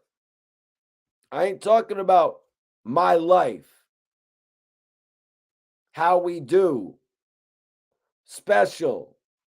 Hate It or Love It. I ain't talking about them. I'm talking about solo Game songs.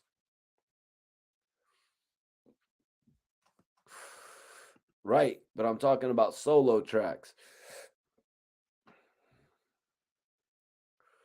Someone's like, Mike, that's not a Game solo track. Jeremy says, I would say, yeah. Yeah, it's definitely his biggest solo track. I mean, it was his third single. They wanted to release Higher as a single, but it just really wasn't connecting. That Higher song really just wasn't connecting, man. Just like that next one he put out, man. I wasn't big on Strip Club either, man.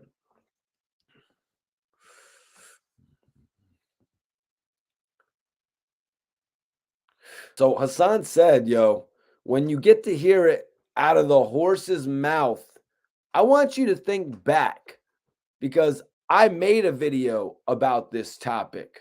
Mr. Wack 100. He said he never knew I was making videos about him before we met up. Well, I'm pretty sure he saw the video when I was addressing how foul he was to try and bribe Kanye West with the footage. What footage? The footage Ray J. The footage of Ray J. You know, part 2. This is what Hassan Campbell was getting into, you guys. We've heard him and we've heard many others elaborate on the fact that it's strange that The Game has a new song with Kanye West. Let's be honest. Kanye West wasn't going to pop up on a record with Ray J ever. Wack 100 being the manager has to properly manage that situation. Dave, One Blood actually had Junior Reid on it, bro. I actually interviewed Junior Reid. Go check that out if you guys haven't seen it before. All you got to do is type in Junior Reid, Mikey T, the movie star, and it'll pop up. Chase Moolah says that Higher song wasn't it. Yeah, man. His solo club songs was not it. You know what I mean? He did that. What was it called? In parentheses, it was called Strip Club. Like, horrible song. Why? Why would you call a song that you're trying to take to the next level? Like, why are you gonna give it these titles that aren't gonna, like, nobody's gonna put Higher? What is it? Is it a weed song? You know what I mean? Like, look what happened with Young Buck. Look what happened with Lloyd Banks, and then even Yayo. You know what I mean? I know Game's album came out before Yayo's album, but all of these G Unit rappers had smoking songs, and none of them were the lead single on the album. Like, let's be 100% real here, you guys. Like the smoking song, if you label a song as a smoking song, it's not going to be your lead single. Shit, even 50 Cent, High All the Time, was not a big, that was a cult favorite. I love that song.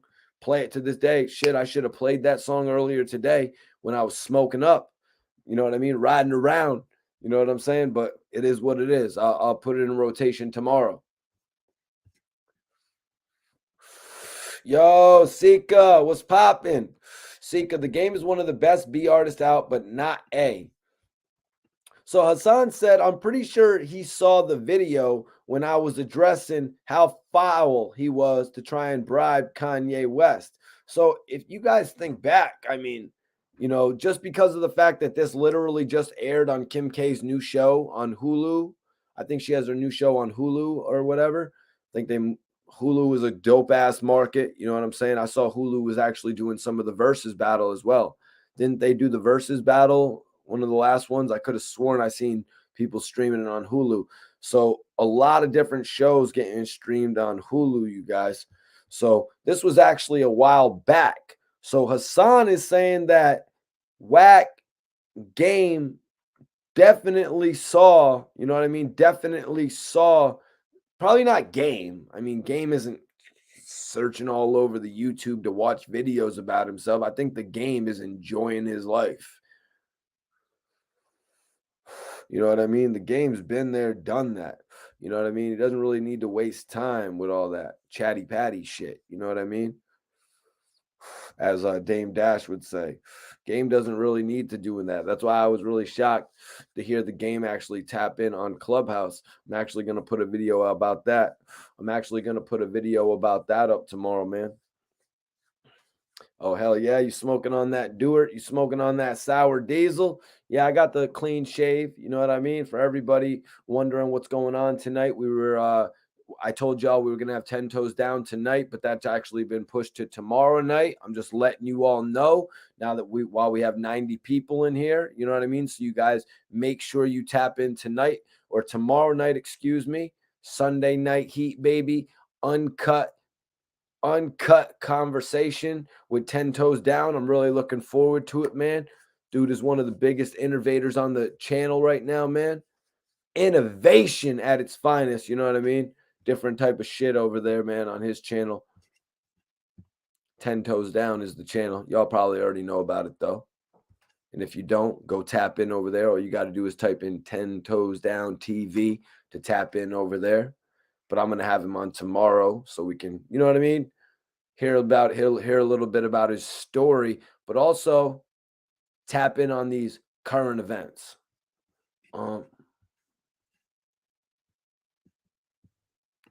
Let's see. So yeah, Hassan played the clip of Kim Kardashian, and I was actually kind of shocked about that. I was kind of shocked about that, to say the least. You know what I mean? But he's got one of the biggest channels on the internet. I don't think it's going to be very long before Hassan Campbell is actually on a Hulu himself. I don't think it's going to be very long before Hassan actually has his own deal with a Revolt. You know what I mean? I think he's on that path. Netflix, Amazon Prime, wherever he ends up. You know what I mean? Hassan Campbell is going to end up somewhere dope. I think that's just my personal opinion. You know what I mean? He's on a really good track right now. What up? What up? What up? A Wax. What up? A Wax. Appreciate you for tuning in. Ohio, salute, salute. A Wax in the building. Yo, yo, yo, Mundo, what's poppin', man? So yeah, so Hassan went in on the Kanye West quote from the show. He was like, "Did you hear what he said? We are not getting extorted ever again. Forever, ever. Forever, ever. These cats out of this came out of the this came out of the word. These were the words from Kanye West. Excuse me. These were the words from Kanye West. Extorted him with tapes. Okay, we understand how we got those tapes. Ray J, Wack 100's artist Ray J. They saved part 2 for later. they saved it for later. I mean, I guess it's kind of obvious with Kim K actually going on the show and bringing the computer with the hard drives. Allegedly, there was a part 2 of the tape. I'm not really all too sure of that, or you know what I mean? That was what was being alleged online. You know what I'm saying? I'm really shocked that this actually made it on to the show, you guys. Like, that is pretty crazy to me. The fact that Kim K is really doing this on her show now. You know what I mean? This is absolutely, this is shock value TV. You know what I mean? This is that shock value TV. This is that shit you didn't think you would see. You know what I mean? A lot of people wouldn't play this shit on they wouldn't want this shit being aired out on television. You know what I mean? But when you've got a television deal, when you got to deal with a major network, because I guess they moved from E to the Hulu network now. You know what I mean? It's a topic for another day. You know what I mean? We've all seen what happened in the past when MMG moved from Warner to Atlantic. You know what I mean? Is it similar? You know what I mean? Shit, a check is a check. You know what I mean? A check is a check. If you got a major network coming in with a bag, with a licensing, you know what I mean? If we're talking WWE, I mean, shit. Fox is paying WWE $1 billion for 5 years. So just put that shit in perspective of how these television shows are getting licensed. Now you got a lot of these streaming networks. You got your Hulus, your Amazon Primes, you got your Netflix, you got Shudder, you know what I mean? All these different platforms. And then they're charging a subscription base and all that. And they're getting a whole lot of traffic, whole bunch of different ways to actually view material. And they're paying big bucks to actually get this content on their platform. You know what I mean? I realized it was a serious thing when the guys like Chris Tucker and Chris Rock and Dave Chappelle were signing these big deals just so Netflix could record their stadium tours. You know what I mean? Big market for that though, I guess. I remember as a younger guy, you know what I mean? I remember being a younger dude, you would really want to watch these stand-ups with your friends. You would kind of just like sit around and watch them. YouTube era. I watch that Chris Tucker on Michael Jackson all the time. So Netflix really cornered in on a market right there, you guys. Ooh, David, man, David. Academics called them all out. He literally went on Wack's Clubhouse. We talked about it for the last 2 days. You know what I mean? I wasn't gonna miss. I mean, shit. Academics called him out about the Jim Jones situation, but then he actually told him he was lying about Hassan. If you didn't see last night's stream, go watch the stream. Academics shut this man down. We went over that shit last night. You know what I mean? We went over that shit last night. But the topic of this record, Eazy, it's caught my interest. I can't lie. You know what I mean? I'm a big game guy. You know what I mean? I'm a game guy. You know what I mean? I watched this career unfold. I remember the NWA chain that he said that Dr. Dre gave him that he wore on the cover of The Source. Yeah, I witnessed that whole portion of the Game's career. So I'll be damned if I'm not going to talk about the Game. Now, Wack was slick. Wack was slick to get this feature from Kanye. Yo, do me a favor. Let me know if Kanye West has had The Game on any of his albums, because I've done my research. The Game and Kanye West do not appear on any of The Game's albums together after The Doctor's Advocate. So after 2006, we heard no more of Kanye West in The Game. The last thing we saw of them was filming the Wouldn't Get Far video. Yeah, they had a whole great look for that. They had a great look for that. That made Game look great. You know what I mean? That made Game look great. You know, going from having the production from Kanye, now you got Kanye now that he's blown up full force. Now you got Kanye in the video with you in one of my favorite Kanye West verses. You know what I'm saying? So the Game was really going at all force at that point. But what happened? I don't get it. Why didn't they work together more? The Game moved 360,000 units. You want to know what happened? Kanye West came out and moved like 900,000 units. That's what happened. That is what happened, you guys. Let me get a little bit more of this twisted up. I'm about to roll something up, a little bit more of this Valley Vixen, you guys. Hope everybody's smoking right tonight.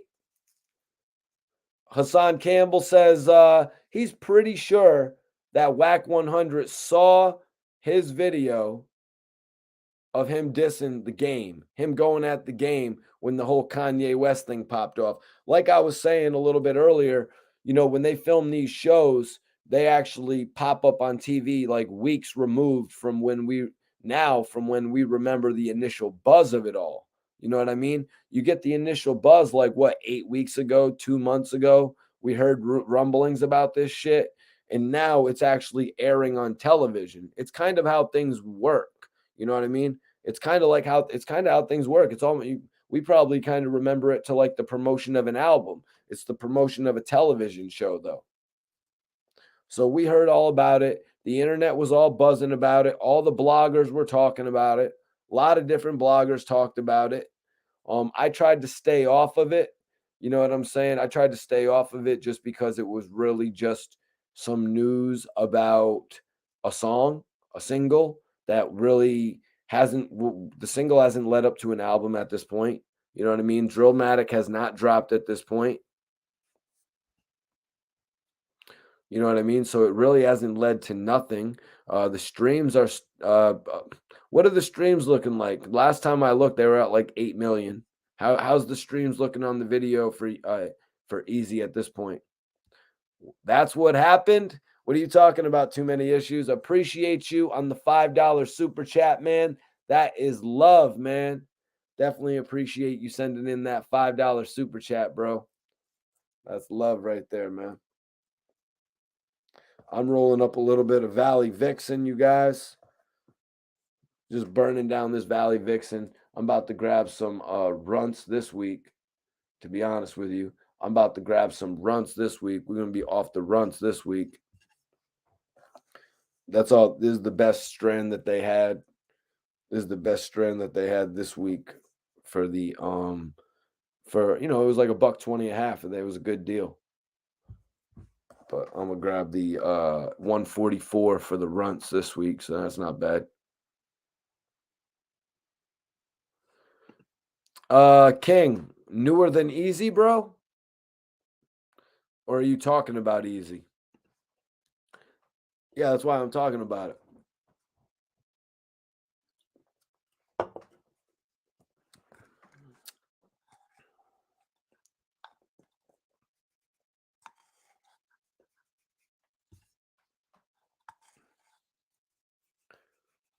Yeah.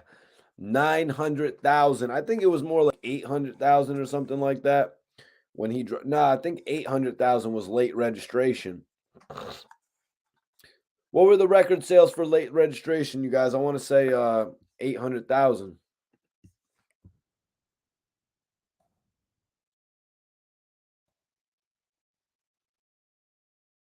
Yeah, 860,000. 860,000 in the Game. The Game moved 580,000 on his first album. So just put it into consideration.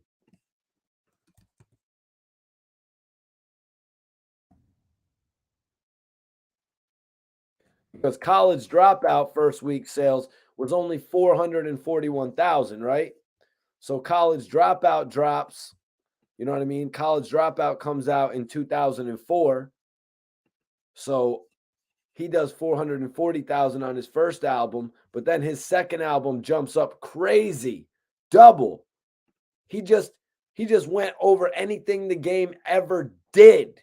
You know what I'm saying, you guys?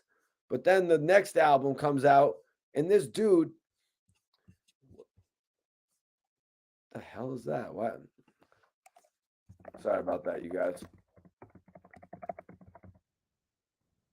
First week sales for Graduation, 957,000. So the game really got left in the dust by Kanye West. You know what I mean? Kanye West really went, like, this guy moved 957,000. You know what I mean? In a week.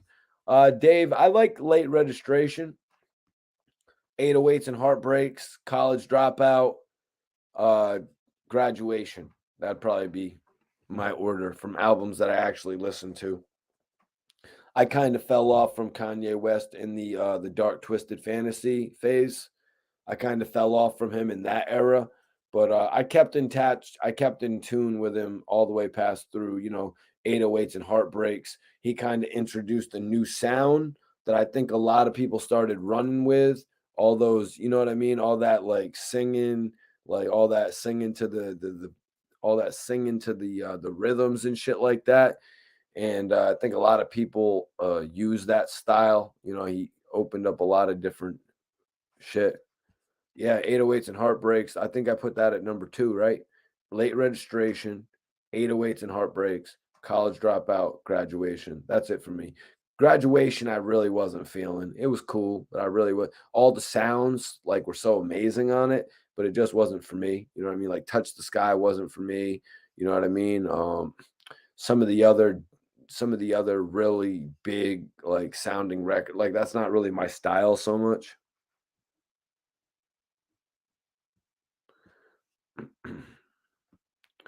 Which is the one from 12 years ago, bro?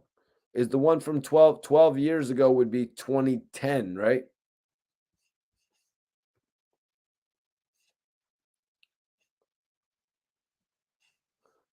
Yeah, Too Many Issues. College Dropout was his first. It was straight. Yeah, definitely. That brought him onto the scene. His fan base doubled right after that.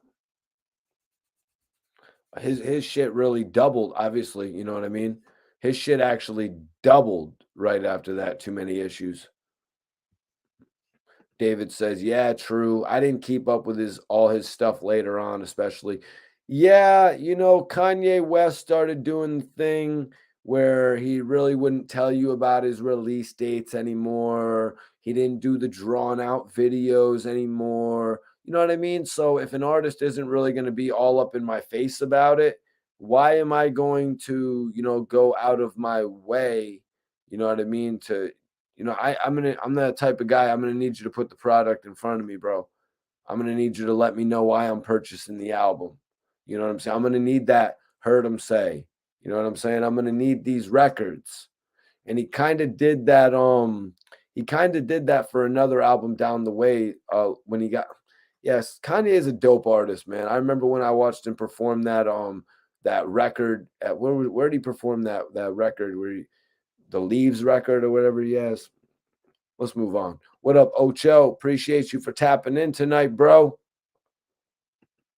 What was it?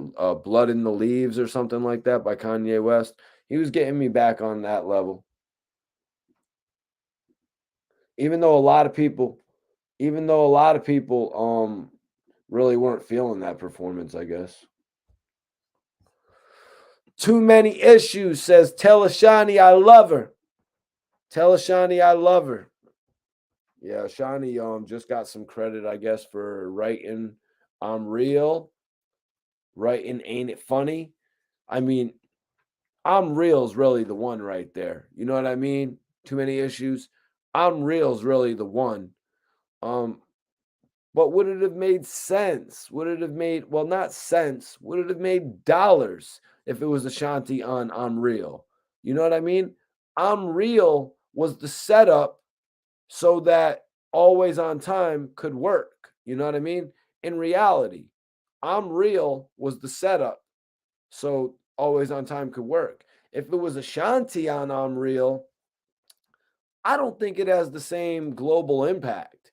I don't think they call up Ja Rule and say, yo, Rule, we need you to perform at the MTV Awards. I don't think anybody cares. No disrespect to Ashanti, because she is one of the dopest. Love that record, Happy, she's got. I bang that record at least once or twice a week. Just puts you in a mood. I'm just being real. Shani should have signed to G Unit instead of Olivia. That's no shot at Olivia.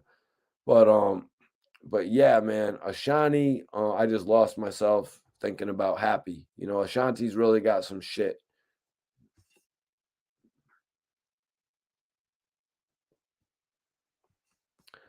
Capital third letter, keeping it real. Kanye did stray off the path for a sec, just like I did with that last topic. I was really going in, but then I started thinking about that Ashanti record. You know what I mean? Happy. That record just gets to you. You know what I mean? You could be cruising, smoking a blunt, on your way to get some lunch, pop Happy on, and you're just totally in a whole nother mind state. Maybe it's only me. Maybe that's only me, but I know a lot of people got their, you know, whatever. It is what it is. It is what it is. Everyone's gonna be turning on Happy tomorrow while they're driving and be like, what the hell is wrong with this guy, Mikey T? What the hell is he talking about? You're gonna turn it off, you're gonna be driving, you're gonna turn it off. Better not turn the shit off. Better make sure you stop at the red light, stop at the stop sign, and don't park at any fire hydrants. Nerdy Waves. Nerdy Waves is in the building tonight. Yo, man, there ain't nothing better than Nerdy Waves. You know what I mean?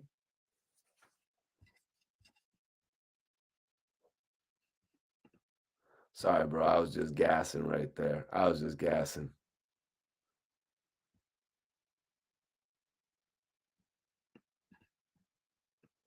Oh, shit. We don't stop at red lights.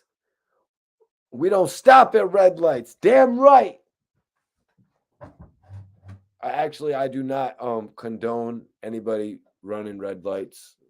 I do not condone. Everyone's gonna Steve will do it. Me now. Everyone's gonna be hating on Mikey T now, like Mikey T told me not to stop at that red light.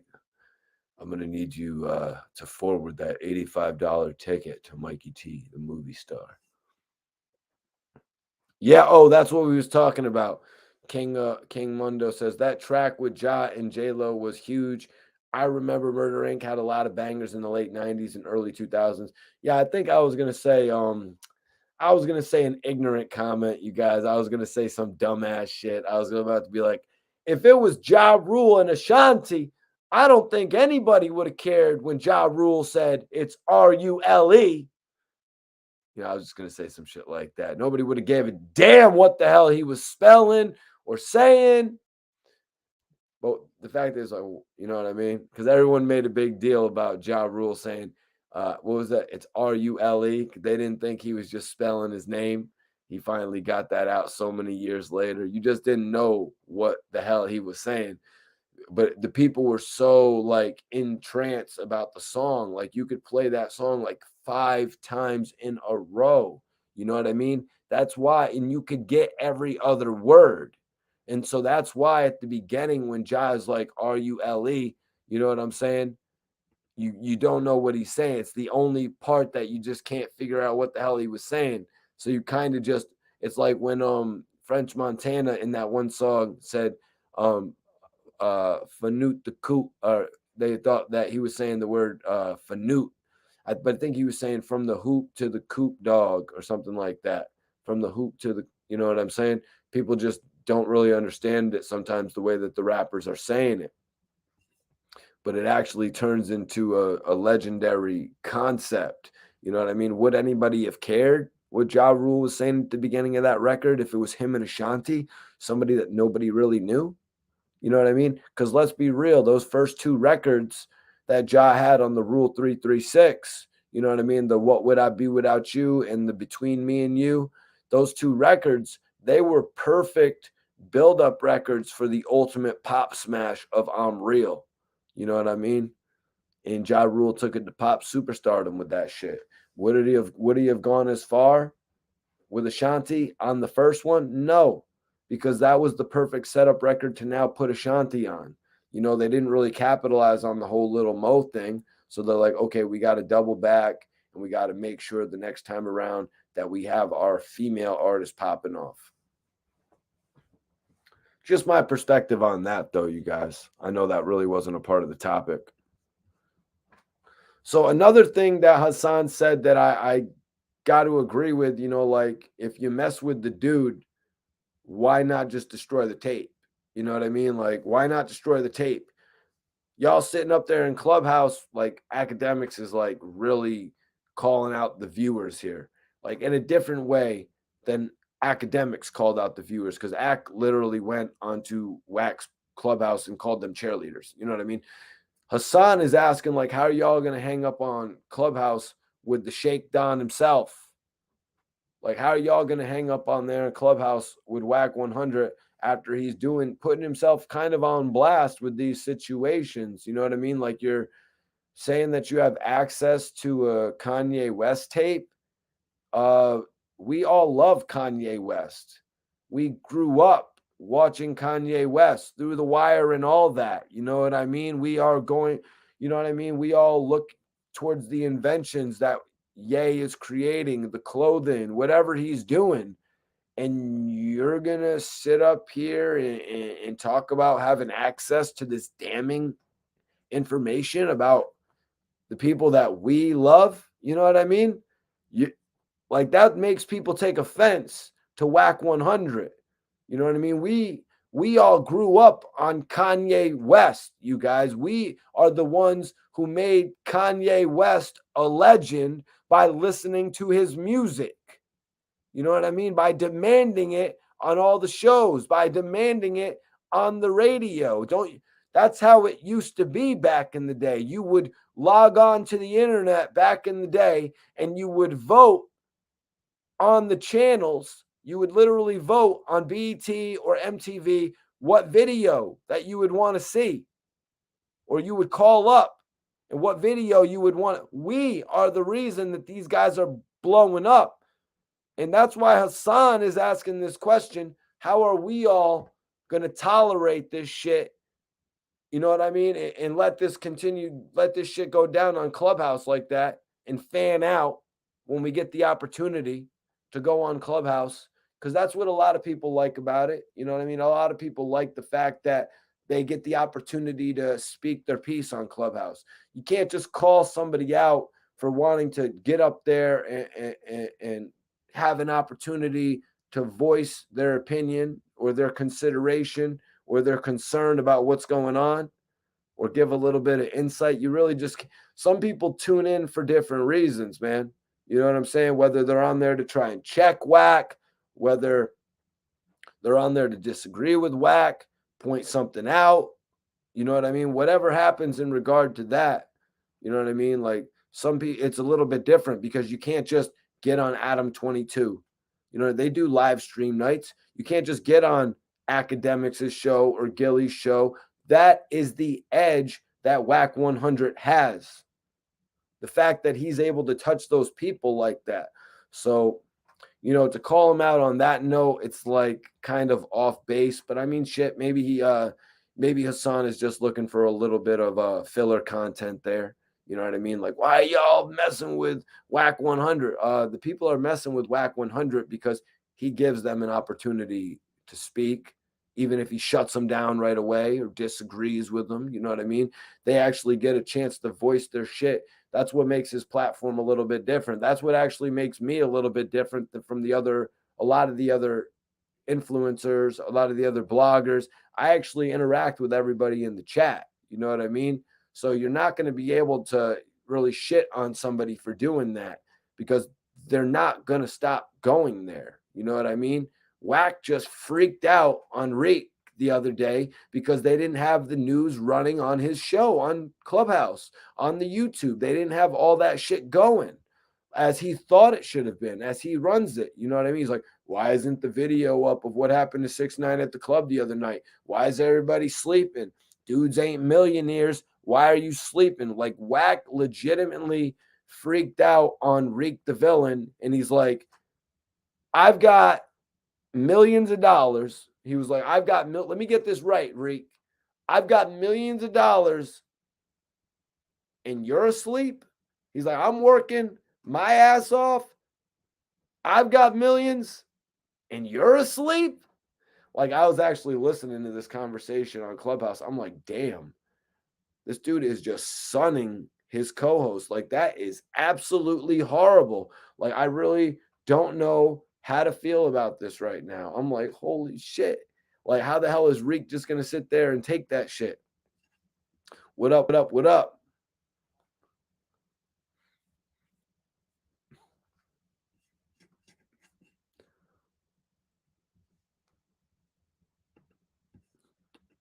Well, sticks and stones. Hassan Campbell's just taking he's just taking the next step, how he feels he should. You know what I mean? Getting the opportunity to take his viewers up to the next level, really. Can't hate on him for that, man. Like I said, Hassan Campbell is about to be getting some of the biggest opportunities in hip hop. I see him with his own show in not too long. Someone's going to take notice that 20,000 organic people are watching him.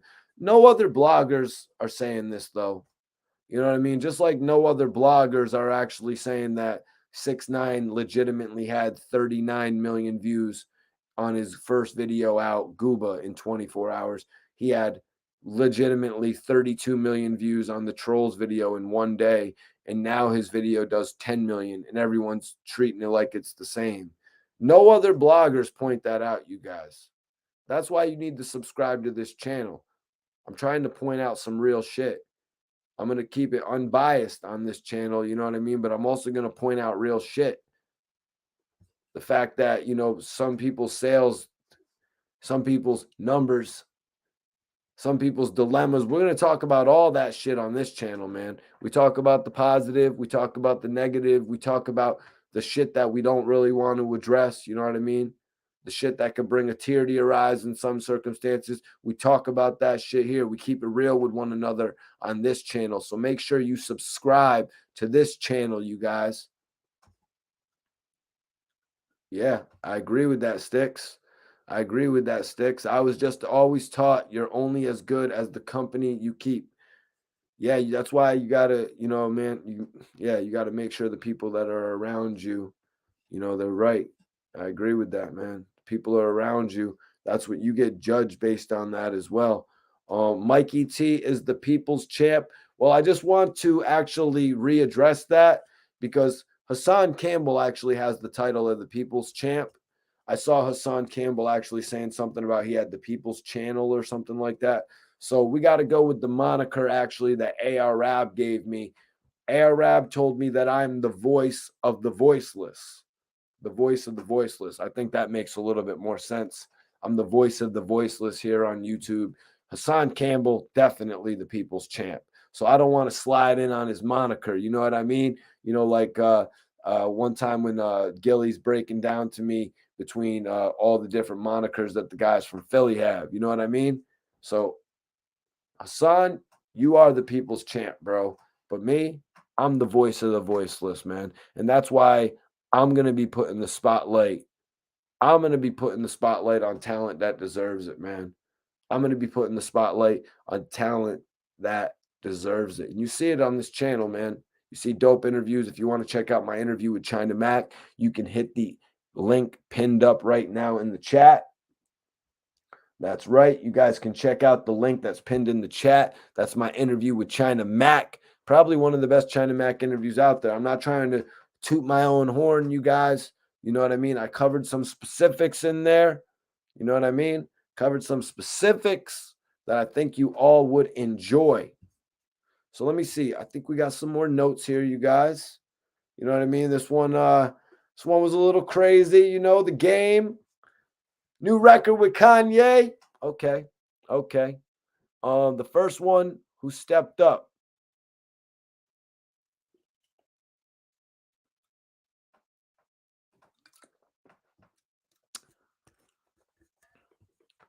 So listen to this. You already saw the lineup they tried to play on me. You already saw the lineup they tried to play on me. It didn't work. See, Wack, you can talk all that talk that you're talking. Oh, I said this. I said that. Dogs, I stepped in the lion's den unscratched. You didn't put a scratch on me. You just be talking. So Hassan went there, you guys. Hassan went there, and I'm no pun intended. I'm not talking about how he went there and went into the lion's den. I'm talking about that the fact that he brought it there. He brought it to the fact that he saw Wack face to face, and he didn't put a scratch on him. You just be talking. You just be talking. Hassan said the first one who stepped up, like I said, I made the video. Who's Wack? Let me know if you want that tape, Kanye. So it ain't hard to figure out who's Kanye's talking about when he said we ain't getting extorted again. And then he ends up in the studio with who? Washed up Game. Trying to stay relevant. Trying to stay relevant. Was he trying to stay relevant when he was dissing Meek Mill? Some would say yes. You know what I mean? Other points in the Game's career, he did things he didn't really need to do to stay relevant. The man was clearly relevant with some of the hottest records out before going on a tirade against G Unit, which he ultimately couldn't really capitalize on. You know, releasing records like 300 bars, 240 bars, 120 bars. Like, where do you expect him to take those records touring? He pretty much gave up on his touring records. He gave up on his touring records to make some diss tracks. And at this point in time, streaming wasn't even an identifiable way of making money off of your albums. Furthermore, these tracks that the Game was doing, they were literally, most of the time, they were jacking for beats. How are you supposed to be able to monetize off of this situation that you're creating for yourself? Literally, you leave G Unit and you decline over 220,000 in sales. Didn't somebody talk to you? Somebody must have talked to him after the fact. Oh, shit, Game, I'm sorry. I didn't realize your sales were actually going to go down 220,000. And from that point on, the Game, after that second album, the Game would never sell over 220,000 albums in a week. Again, I think he did it twice for LAX and the Red Nation album. And after that, never again, you guys. You know,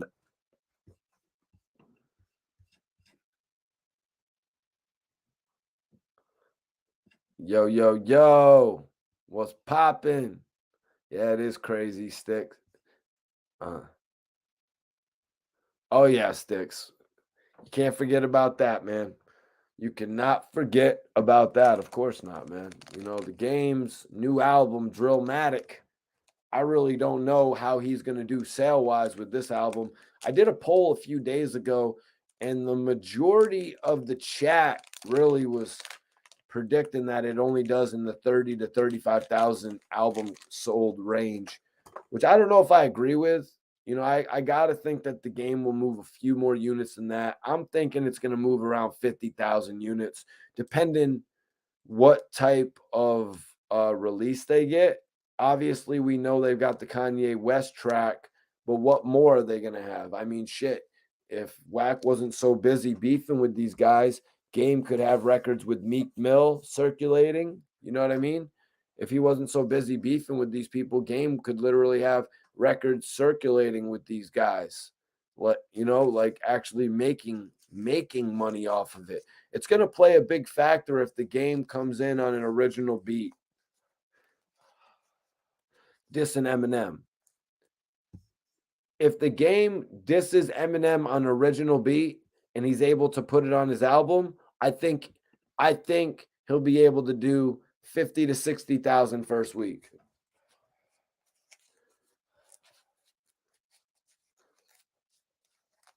I think he's doing 50 to 60,000 first week.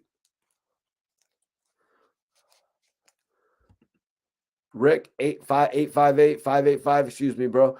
No game is done. No more than 30K first week. Facts. Watching. Capital third letter. Put your comments in the chat, man. I read them out. Capital third letter says, I don't think he's putting enough effort behind the release.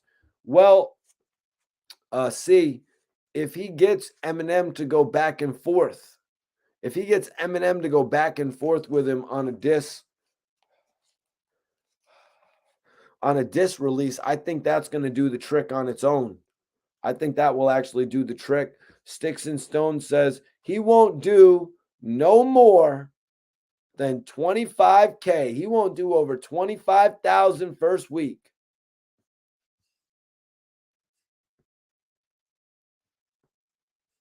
And even that's a stretch. Bro, go look up the game's last sales, man. Go look up the game's last sales. You know, the game is not going to do 25,000 first week. I think that's almost a guarantee that he doesn't just do 25,000 first week. I think if that's half of what I'm predicting, I don't think he'll only do that, man. Let me see.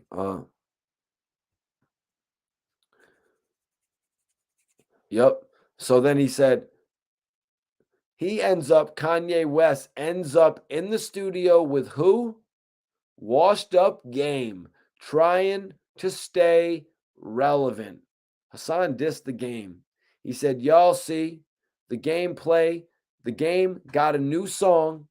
Kanye in the studio. Fake smiles. Fake laughs.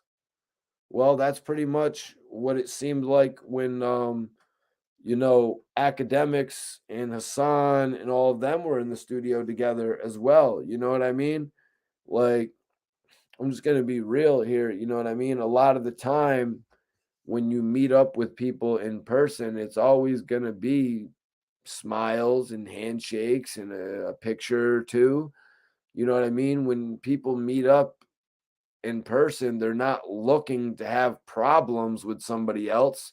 That's why most of the time people won't keep it real. If somebody asks them to do a record in person, a lot of the times the guys will feel a little bit pressured to actually do the record. You know what I mean? And they'll end up doing it. Or sometimes they'll just say they'll do it and then they'll give them a fake number, give them an old email, give them the real number, but just never respond.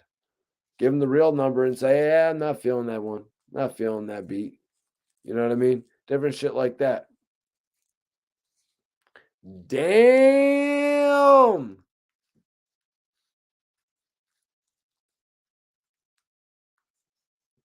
Seca said, who's buying albums still, though? I doubt he sells 7K, 1K. Nah, man, people are still buying albums. Like some of the recent album sales that we put out.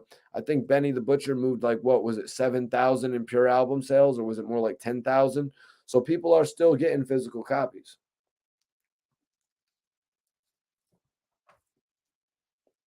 Nah, I don't know that label. Damn, Stick says he's predicting 20K now based on the fact that he said Game did 22K on the Born to Rap. Wow. I didn't know that was that low, bro. Because I seen that the documentary actually he got a sales bump in that, but we all know that's because it was a based on the documentary album. A lot of artists do that to get a sales bump. Did 50 do that for the Get Rich or Die Trying soundtrack?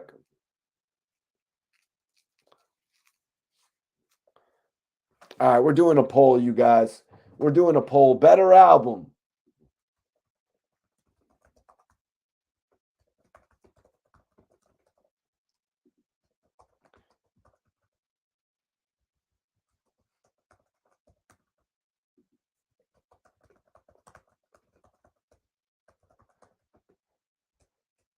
Okay, we're doing the better sophomore album.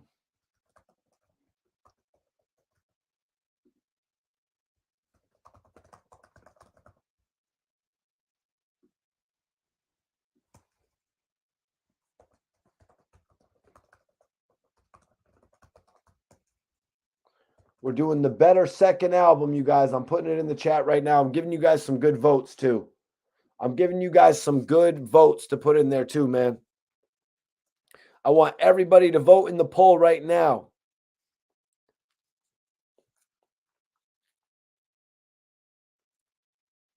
The better sophomore G-Unit album.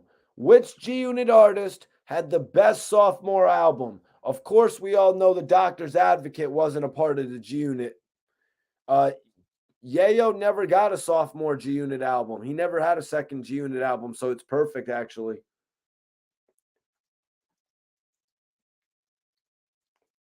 Wow, we got some votes for Buck the World in there. Nice. But yeah, man, I can't believe Hassan Campbell really said the game was washed up.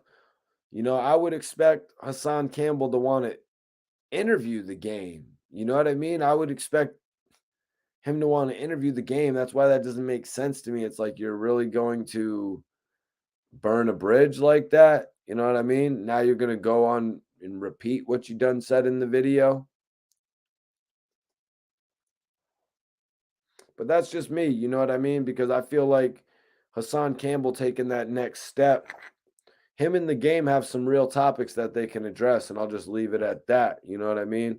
They have a whole lot of shit that they could talk about. Everybody vote in the poll right now. But nobody listens to Mike T.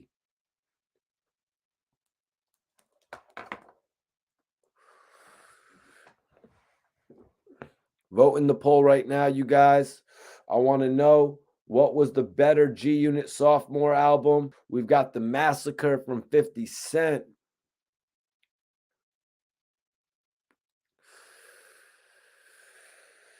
We got The Doctor's Advocate from The Game. They had actually kicked him out of G-Unit at that point, you guys. We've got Rotten Apple from Lloyd Banks. We got Buck the World from Young Buck. 4 dope albums. I actually bought all 4 of those albums. Yeah, I actually bought all 4 of those albums. Buck the World was 2007. That was the last release project of these. Doctor's Advocate was 2006. It actually released about 3 or 4 months before Buck's album, actually.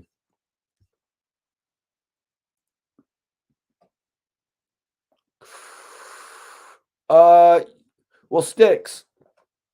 You see, that's the game's concept behind this whole Eminem diss. Sticks said, I think he said that because Game's demographic doesn't buy and stream music. He's in a gray area of music now. Kids are not listening to the Game. That's one of the reasons that a lot of artists are actually doing tracks that you got to go find the stream, because you'll hear everybody talking about them. You know, that's one of the things that, you know, we saw used a few different times as a key marketing tool for artists. You know what I'm saying? So that's why I think if Eminem in the Game go and do a back and forth when Drillmatic comes out, I think it's going to push it to that 50 to 55,000 album sale range. Just my opinion.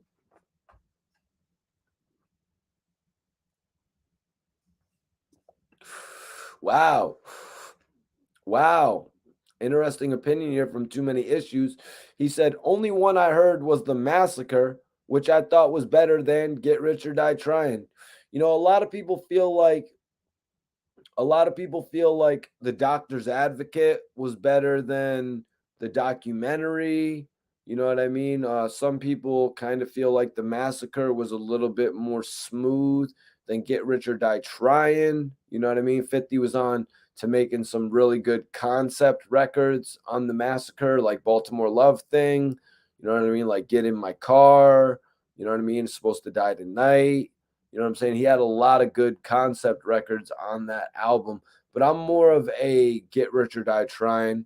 I pretty much put 50's albums in the range that they were released from best to worst. You know, I'd probably go Power of the Dollar, Get Rich or Die Trying, The Massacre, Curtis, Before I Self-Destruct, and only Curtis Before I Self-Destruct, before I Self-Destruct, because that album doesn't really have any records that I can really remember off the top of my head, even though Curtis has more records that were skippables off the top of my head.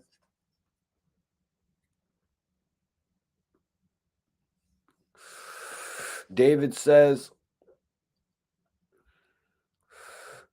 David Watkins, Buck the World. He said, Buck the World, number 1. Number 2, Rotten Apple. Number 3, The Massacre. Number 4, Doctor's Advocate. All right, let me put mine in order then. Because Dave, not to disagree with you, bro, but I'm not putting no way. And even Lloyd Banks would probably agree with this. But there's no way in hell. There is absolutely no way that I would ever put Rotten Apple before The Massacre. There is absolutely no way I could do that. Now, I've listened to them both. Admittedly, The Massacre makes you want to listen to it a ton more than Rotten Apple. Rotten Apple's a little boring, you know, when you're getting to songs like Stranger. You know what I mean? What do you have a record on there called Make a Movie? Get Clapped with Mobb Deep. You know what I mean? Like, some of these records are skippables to me, just to be real. Now, my order, I guess we're going damn, man. I guess we're going to have to go out of these albums. I really loved Buck the World, man. Buck the World was awesome. It's just the single on it was terrible. That Get Buck. Yeah, that Get Buck single. I think he had another song called Buck the World, right? But it was with Life Jennings. But obviously that wasn't released as a single. I think they should have did the one with Linkin Park as the single, Slow Your Roll. No, I hear you, Dave.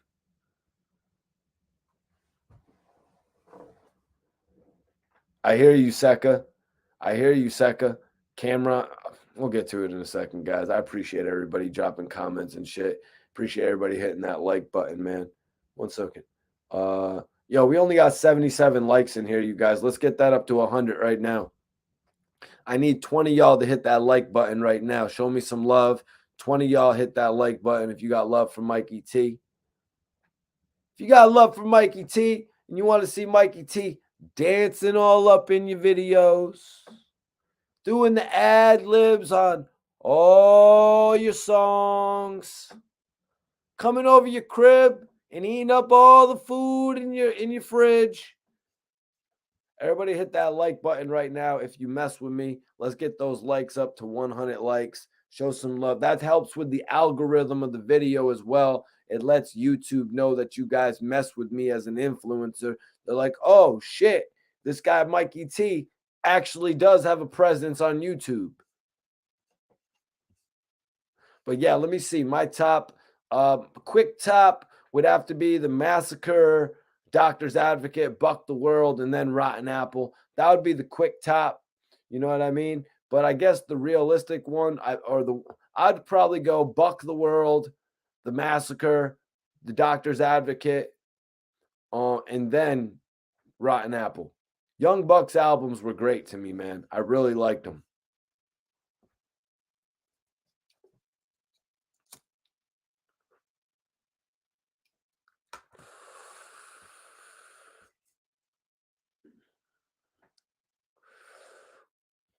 Stick said, I personally think Banks is a better MC out of all of them, but that is a biased opinion.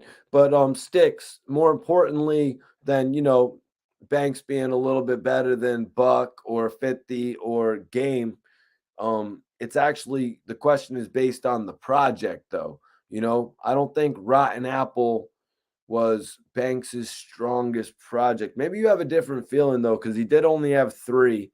And I would have to say,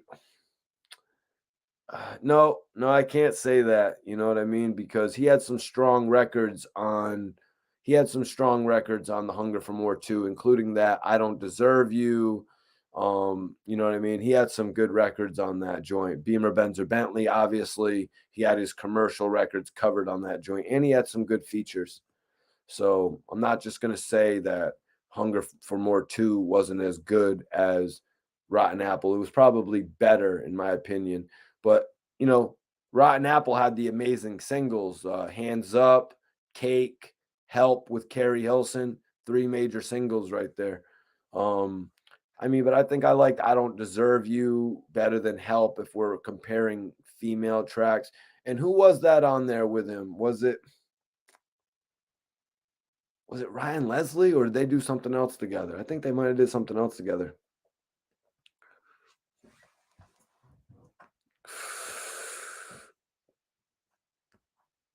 Yo, Buck the World is honestly one of the best albums. I was the Cleanup Man. You know, the only song that's not good on Buck the World is the one that Eminem produced. Shout out to M. M should know I got a lot of love for him, although he's never invited me up to Detroit. You know what I mean? M should know I got a lot of love for him. You know what I'm saying? But the only record that I really didn't like on Young Buck's album was the Eminem produced track. And that's really only because of Young Buck's delivery on it. Like Buck was going too crazy, like hardcore on the track, like yelling at the top of his lungs. What's that song called? Like that just was the only track on Buck the World that wasn't doing it for me. Like that shit was just something else. Kind of like how that Kim record on the Eminem Marshall Mathers album. Like back in the day you could listen to Kim a few times, but I remember getting that album like a few years back, like maybe like 5 years ago. I had bought that album again. And I'm like, oh, I'm not listening to Kim. I'm not. Skip. I'll move right on to Bitch Please too. You know what I'm saying? Like some of that shit, like some music, some tracks are like definite skippables. But Buck's album, that shit really didn't have that many skippables at all. Besides also the single Get Buck produced by Jazzy Faye, I did not like. You know what I'm saying? I did not like, to be honest with you. But even though Jazzy Faye produced it, now let me think. Eminem's album, what skippables were on the Marshall Mathers LP besides Kim? Anybody got any in here in the chat? Really like that Onyx record, Sticky Fingers to Remember Me. Yeah, he didn't really have any skippables on that besides like the Real Slim Shady and Kim. Those were really the only 2 skippables, I think. But I was just comparing that to Young Bucks, Buck the World. Roosevelt says Kim is legendary. Yeah, it was back in the day, Roosevelt. I hope I don't get a lot of hate for that. It was legendary back in the day, but being a 30-year-old man, or I was probably like 28 when I bought that album. Again, I'm not doing Kim. Just to be real. Just to be real. Which one did you love? Capital third letter. Which one did you love down south? Peace to Onyx. Peace to the big bro, Fred Star. Peace to the bro, Fred Star. Yeah, again, I was at a different place with music back then. You know what I mean? But nowadays, like, not really trying to hear all. Like, Stan is a different story. You know what I mean? Stan is a way different story than the Kim record. Like, let's just be honest.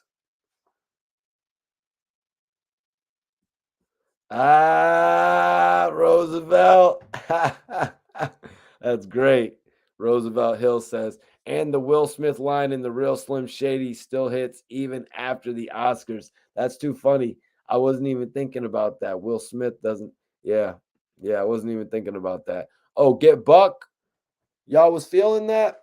Yeah, maybe Get Buck was better than Let Me In, but I guess the first Young Buck album really had Shorty Wanna Ride to really propel it further. Because Let Me In, let's be honest, even with the little 50 Cent intro, it really wasn't cutting it. You know what I'm saying? It really wasn't cutting it. That song was a little bit dry. It was cool as hell. you know, but it was a little bit like, Buck, come on, sort of the same way that Get Buck was. Shorty Wanna Ride had a whole vibe to it, you know what I mean? That actually kind of made you want to dance. You know what I mean? Get Buck was like kind of like awkward type shit, you know, and that's why when he released Get Buck, I was like, oh, Jesus. You need to release something a little bit smoother than that, Buck. I think he should have went with Slow Your Roll.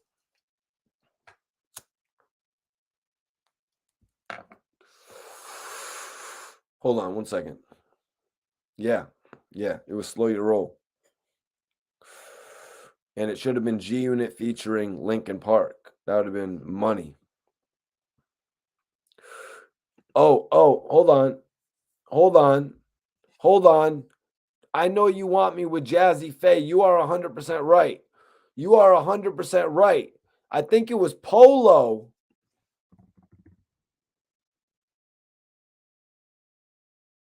I think it was Polo that produced Get Buck.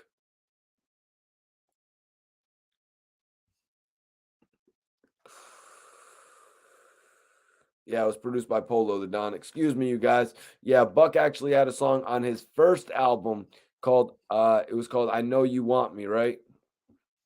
Buck's first album, I Know You Want Me. Hold on, I Know You Want Me 2006. Oh wow, that was actually on Buck the World as well. Yeah, I'm telling you guys, Buck the World had some cuts on it, man. Let me see what else was on Buck the World that I loved, just to give you a little insight. I know one of my guys in the chat. Who was that in the chat? Was that you, Roosevelt, that said you wanted to go listen to the Buck the World album? Say It to My Face with 8 Ball, MJG, and Bun B was dope. Bust Your Head was okay. I Ain't Effing With You with Trick Daddy and Snoop was amazing. Get Buck, all right. Buck the World with Life Jennings, another notable. Slow Your Roll with Chester Bennington from Linkin Park, amazing. Hold On with 50. Pocket Full of Paper with Young Jeezy, classic. Haters, classic. You Ain't Going Nowhere, the best girl song, the best rapper girl song since 50 Cent and Beyonce, Thug Love. You Ain't Going Nowhere with Young Buck and LaToya Williams. Money Good was cool. Puff Puff Pass was cool. Cleanup Man was amazing. Four Kings was all right. I mean, he had Pimp C, Young Jeezy, and T.I. on it. Then he had I Know You Want Me with Jazzy Faye. And then the one record I did not like was Lose My Mind, produced by Eminem. That was the one track I really didn't like, you guys.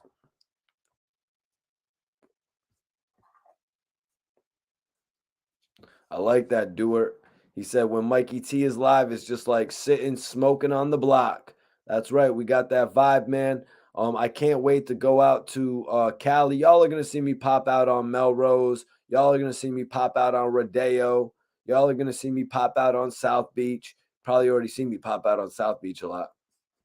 Yep. Appreciate you, Killer Demo, for correcting me on that one, bro. Because some reason I was tripping thinking that Jazzy Faye had actually produced Get Buck, you know?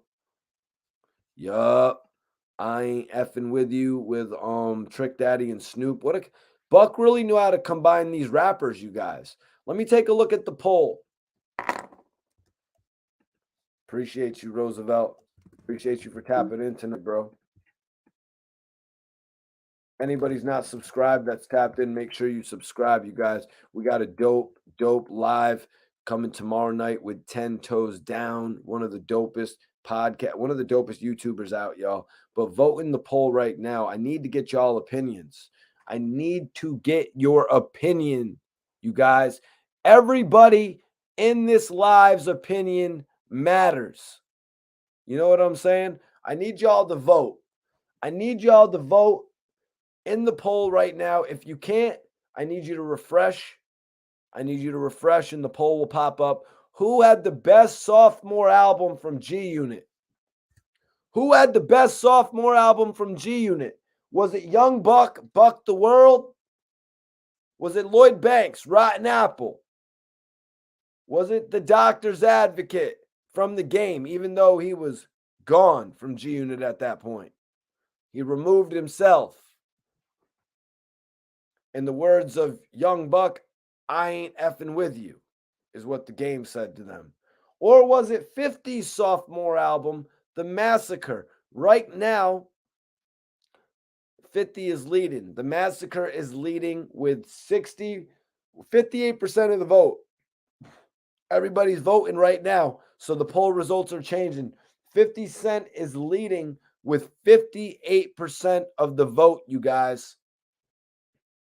The Doctor's Advocate, 14%. So, wow, second place right now, Young Buck. If you haven't voted in the poll, vote right now.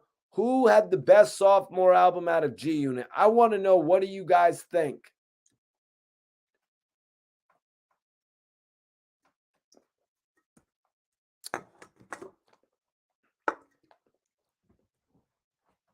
We're having a lit live tonight, you guys. I really appreciate everybody for tapping in.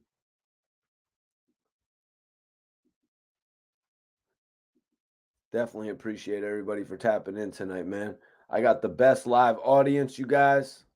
We got the best live audience here. My bro C just said, Buck's got a good ear for music.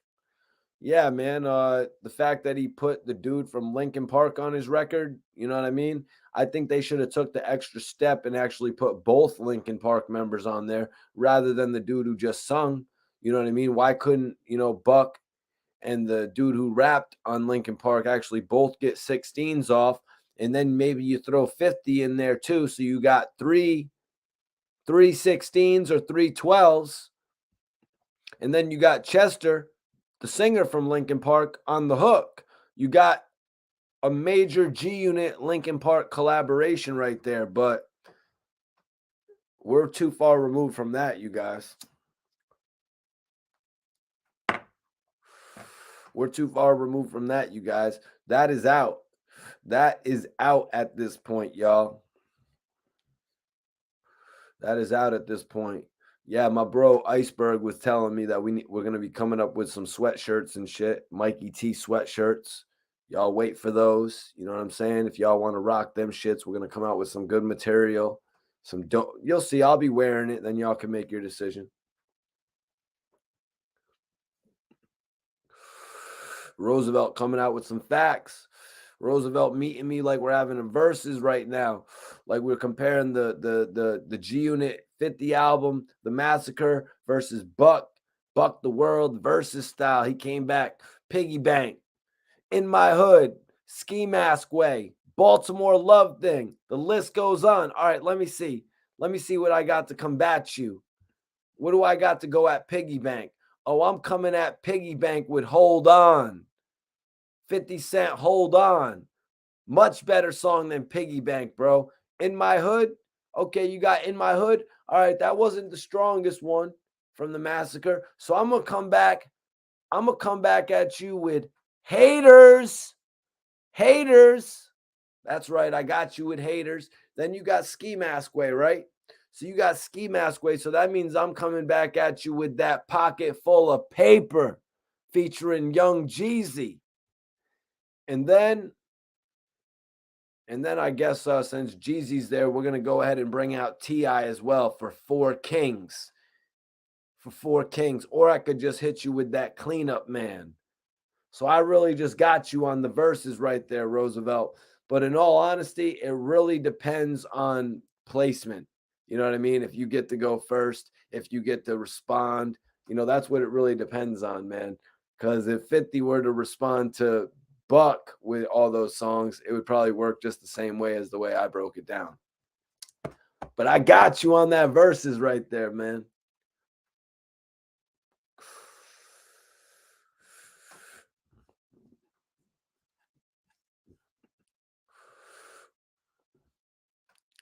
Yeah.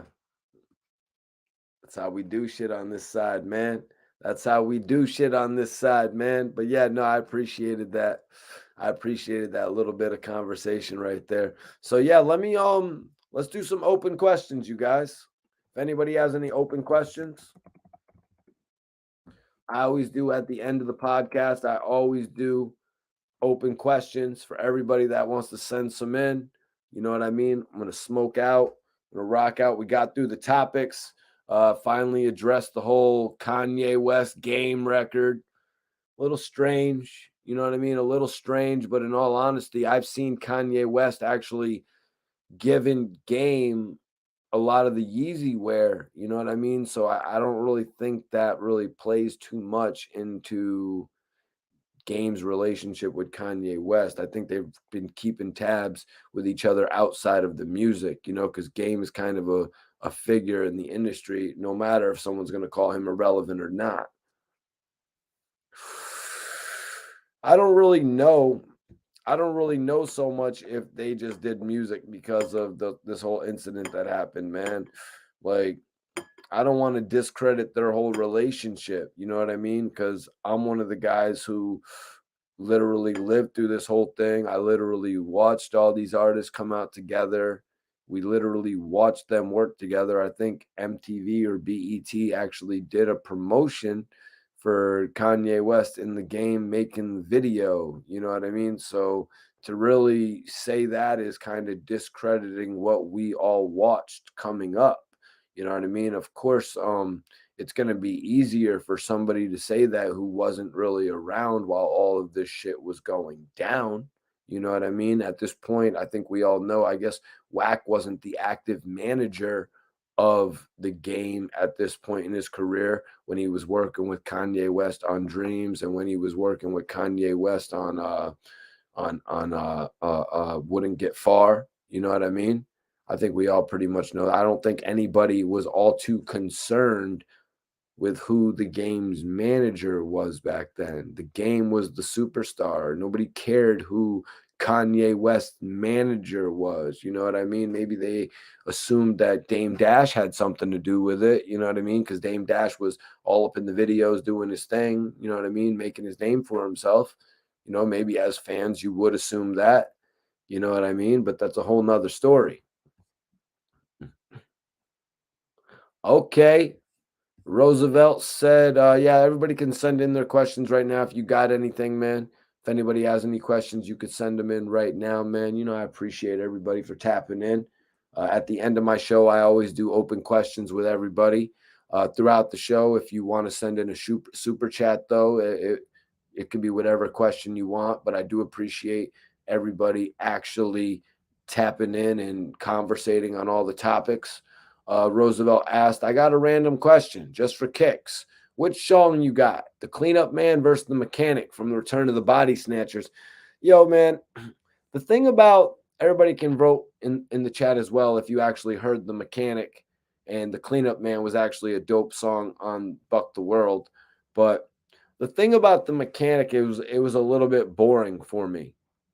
The Mechanic was a little bit boring for me, to be honest with you. You know what I mean? It was a cut with all three of the G Unit members, right? And the hook was just a little bit boring, man. I wasn't feeling it. I was feeling like it was a little bit forced. You know what I'm saying? When I say it was forced, I'm like, okay, it just wasn't the most naturally conceived hook from 50 Cent. You know what I mean? It was like, okay, 50 was kind of thinking like, okay, there's a mechanic. These are certain things that mechanics can do. I'm going to implement it into the hook, and bada bing, bada boom, we got a song. And it's like, no, man, please don't try to work me as a fan like that, 50. So the Cleanup Man was a much better track and a lot of quotables. You know, Buck put a lot on his shoulders. You know, a lot of the G Unit guys had vote in the poll right now. If you've heard all the albums that are in the poll, The Doctor's Advocate, you know, The Massacre, Buck the World, and Rotten Apple, vote on which one was your favorite. But a lot of the G Unit guys put a lot of weight on their shoulders. If you don't remember, Yayo actually did an interview where he said that he was planning on selling 700,000 copies first week. He said, the Game moved 500. Lloyd Banks moved 400. Buck moved 200 or 300. So I want to move 700. I think he said 700. He said 50 moved 800. So I want to move 700,000. He said 6 or 700,000. He put such a high expectation on himself, you guys. You know what I mean? Units were selling back then. Yayo would go on to sell 250 15,000 units. Right around there. It was 215, 214, 216. Now, Buck, who in the song, this is what my point is. Buck on the song The Cleanup Man actually said, 50, I can handle the weight. I'll put it on my shoulders. You know, and he even in that song said, even when the unit is down, you can count on me, even when the whole team is down by 3. These are lines that Young Buck said on The Cleanup Man. The whole team is down by 3. This album came out in 2007, you guys. Young Buck was talking about the failure of Tony Yayo, Mobb Deep, who came out in May of 2006, and then Lloyd Banks, who came out in October of 2006. And I got to say the other one that was a failure was Tony Yayo's The Thoughts of a Predicate Felon. I think, and somebody in the chat, if there was another one that came out, because Buck came out in 07, and he came out after the massacre, right? Was it after? It was after the massacre, because the massacre dropped in March. Buck had to wait till, let me see, what was the release date for Buck the World? I got it right here. So what, March 27th.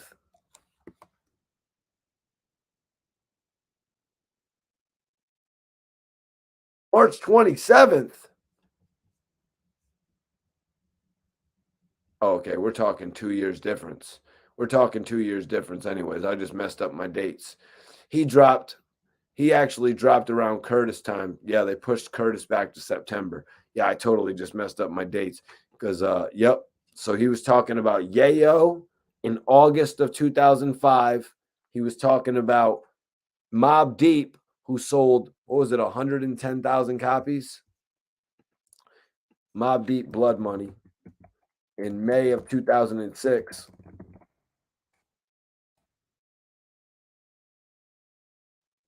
Please, wow, it was 106,000 copies, you guys. I really can't believe it. I really can't believe that Mobb Deep only moved 106,000 units in a week, you guys. Like, I seriously can't believe that. So Buck was talking about that, and then he was talking about Lloyd Banks, the Rotten Apple, which moved like 150 or 160,000 in October. You can count on me even when the whole team is down by 3.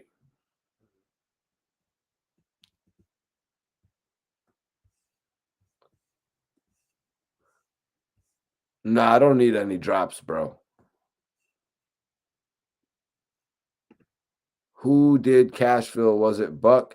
Yeah, 50 Cent gave Buck.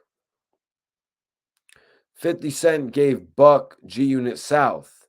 You know what I mean? Which Buck was going to label Cashville Records. I kind of feel like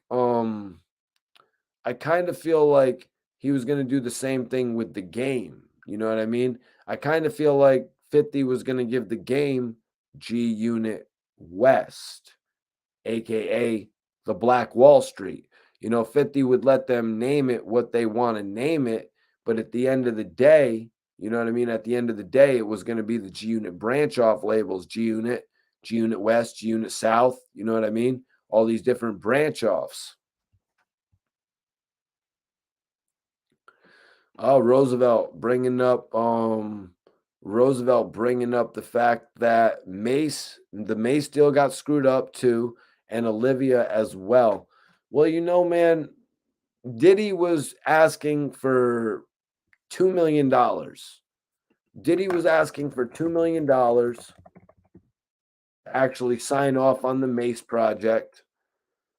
50 didn't really feel it was worth it, which doesn't make that much sense to me. But looking at those Mobb Deep numbers, and this is prior to those numbers getting released, but looking at the Mobb Deep numbers, maybe 50 was right for not taking the bet on it.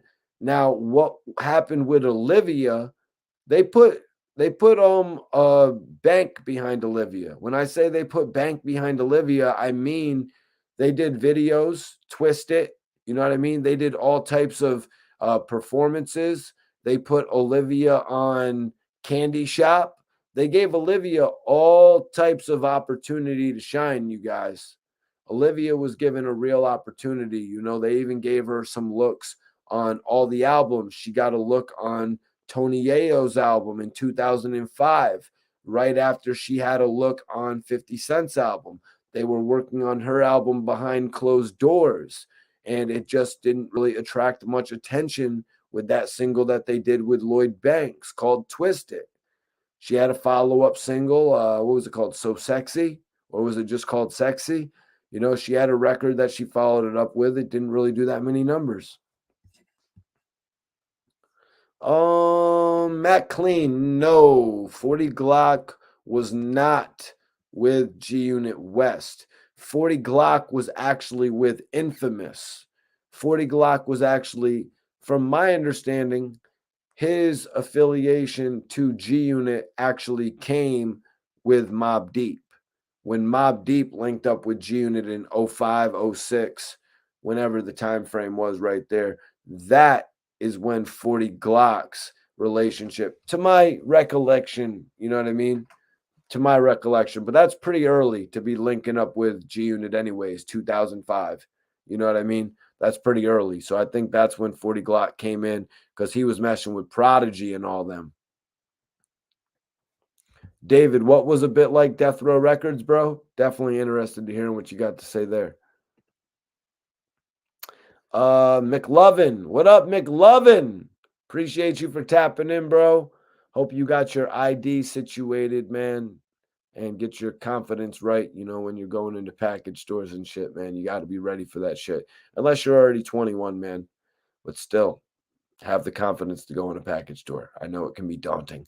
McLovin says that was when 50 said Mace wouldn't be worth $2 million with $2 million in his pocket. Yeah, because I mean, shit, how long would he have $2 million for? You know what I mean? Mace is kind of like Nick Cage. You know what I mean? Mace is like the hip hop version of Nick Cage. If you guys get what I'm saying there. What about Spider-Loc? Yeah, Spider-Loc was the West Coast representation of G Unit. Yep, after the game left, or possibly they might have been there around the same time. I'm not exactly sure. The same. Let me think about this. Young Buck brought Spider-Loc to the Shorty Wanna Ride music video shoot. The Shorty Wanna Ride the Shorty Wanna Ride song dropped in 2003. No, it dropped in 2004. 50 did the Beg for Mercy album in November of 2003. He followed it up with Banks in July of 2004, and then Buck got the opportunity in September. So the game did not leave G Unit until the beginning of the second quarter of 2005. Spider-Loc linked up with G Unit in 2004 at the Shorty Wanna Ride video shoot. So yeah, they were actually still amongst G Unit at the same time. Yep. If you actually look at it right there, they were actually still amongst G Unit at the same time. In 2003, Young Buck was shouting out, you know what I mean? Young Buck was shouting out the game on Popping Them Things. In 2004, the game actually replaced T.I. on Stomp, right? And in 2004, Young Buck actually introduced 50 to Spider-Loc.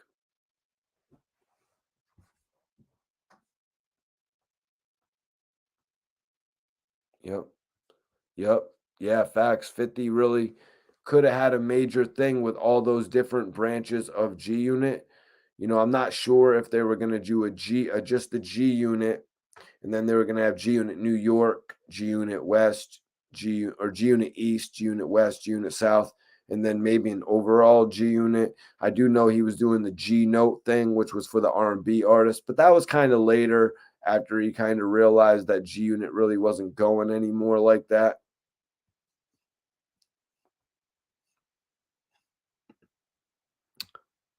Mundo, my breakdown, though. You said different times, but how did my breakdown go? Everybody vote in the poll right now. I'm going to shut the poll down in 2 minutes. If you haven't voted in the poll, vote in the poll right now. I'm shutting the poll down in 2 minutes, you guys. You guys got 2 minutes to vote in the poll.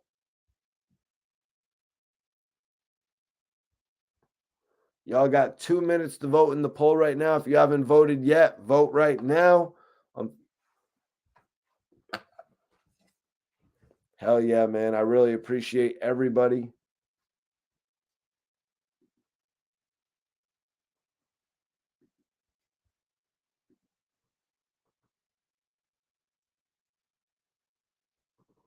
Really appreciate everybody for tapping in tonight. If you're not following me on the gram, I want everybody in here to follow me on Instagram.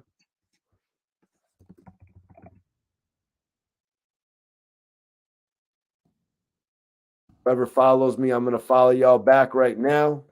I'm going to go plug my phone in. I'm going to follow y'all back. Whoever follows me, I'm about to pin up my Instagram.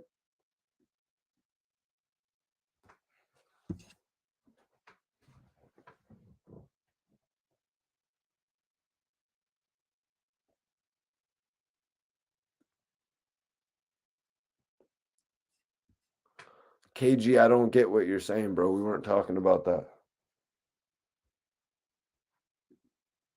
I got to plug in my phone, but I want everybody to hit that link. Follow me on Instagram. I'm following everybody back right now, y'all. Oh, shit.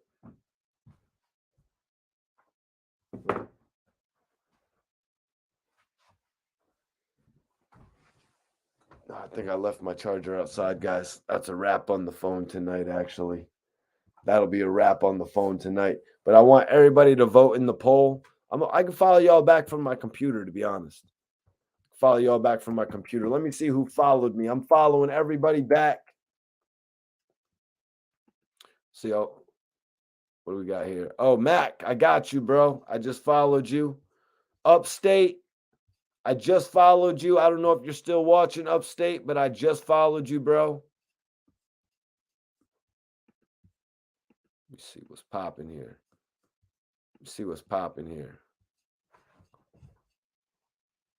Prophecy was popping, man. I want everybody to follow me on Instagram right now. I will follow you all back. Don't go anywhere. I ain't leaving. Follow me right now. I'm following everybody back.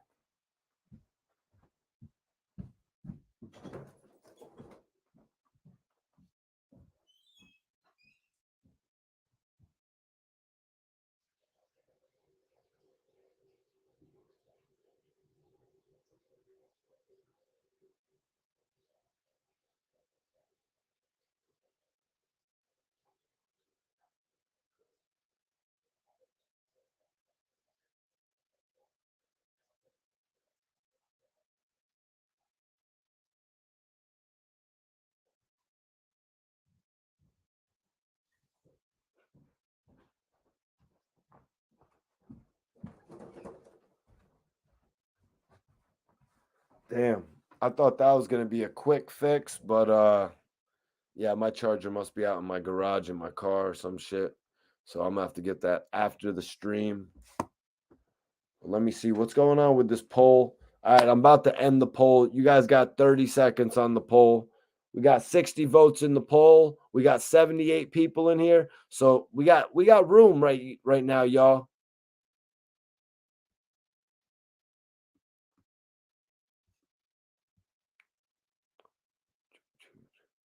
Prophecy, New Jersey's in the building. Yo, McLean says 50 wanted LL Cool J, Fabulous, Jim Jones in G Unit. Well, yeah, he was working on an album. I think it was the Exit 13 album with 50 Cent. That would have been interesting if they could have actually done that and released that properly. Thanks for bringing that up, McLean. And I just shot you the follow back as well.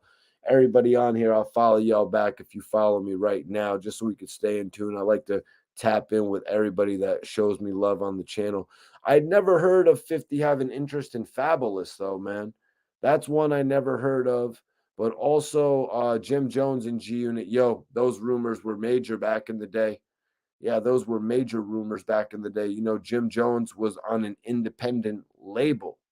You know what I mean? Jim Jones got his start on Koch and really proved why he should be on a major. You know, he really didn't have the same luxury as Joel Santana, I guess you could say, to start out on a Def Jam, or Lil Durk, I guess you could say, to actually start out on a major record label like that. He started from the ground up. That's why I got to give props to Jimmy. You know what I mean? Even though some people will say some shit about Max and rest in peace Stack Bundles, you know what I mean? The fact that he could go out there and find a team of solid artists to actually believe in each other. You know what I mean? The fact that he could go out there and get a team together. It kind of is like what Kanye West did with good music, what Jim Jones did to a certain extent. It's kind of like what Khaled did. You know what I mean? You set up a team of entertainers around you. You know what I mean? You got to show some respect for some of that shit. Yep. So I want everybody to follow me, man. It's been a dope live video. Make sure you tune in tomorrow night. Tomorrow night, 10:30 p.m. 10 Toes Down is supposed to be joining us on the channel. I want to make sure I plug that so y'all remember to tune in. We're about to have a dope conversation. I'm looking forward to touching base with one of the rising YouTubers out there, man, taking over the scene. Yeah, man. It was a great live tonight, though, man. And I appreciate everybody for tuning in. If you're watching this video on demand, you will see my Instagram pinned in the description. Everybody who follows me based on this video, I will follow y'all back, man. And more importantly, I'll see you guys tomorrow night for a major exclusive to cap off the week. It's been a great week, you guys. Major salute to everybody who's tapped in. I'll see you. Let me end this poll. I don't think I ended the poll. Shit. The Massacre gets 53%. So the Massacre's taking it for the best G Unit album, the best G Unit sophomore album. Second place is The Game, The Doctor's Advocate, 17%. Now 18%. So The Game solidifies it. 18% for second place. Now tied for third percent. Yo, Prophecy, did you vote in the poll, bro? It's the best sophomore G Unit album. If you guys didn't vote, I'm about to take the poll down, so it's really your last chance. I'm going over the results. My man said he's 3-0 on polls. So you had the Massacre on this one, bro? Appreciate you, Prophecy. Fire episode. And I'm at work. Hey, man, you know, that's what I do, man. That's what we do here, man. We give a little bit of content for people to watch. Watching my show is kind of like watching the Titanic. You know what I'm saying? Shit'll get you through. But all right. Wow. So the Game just shot up actually to 19%, you guys. The Doctor's Advocate is in the number 2 spot with 19%. And tied for third place, the sophomore albums from the Lloyd Banks and Young Buck, Rotten Apple, and Buck the World tied for third place. That's right, you guys. They tied. Second place for The Game, and the Massacre in first place, you guys. I appreciate everybody for tuning in. I'm going to end this poll right now. Feel like everybody has voted. I've got my Instagram pinned up for everybody that wants to follow me. That's in the chat right now. I'm going to give you another second to do that. I'm about to get lit up.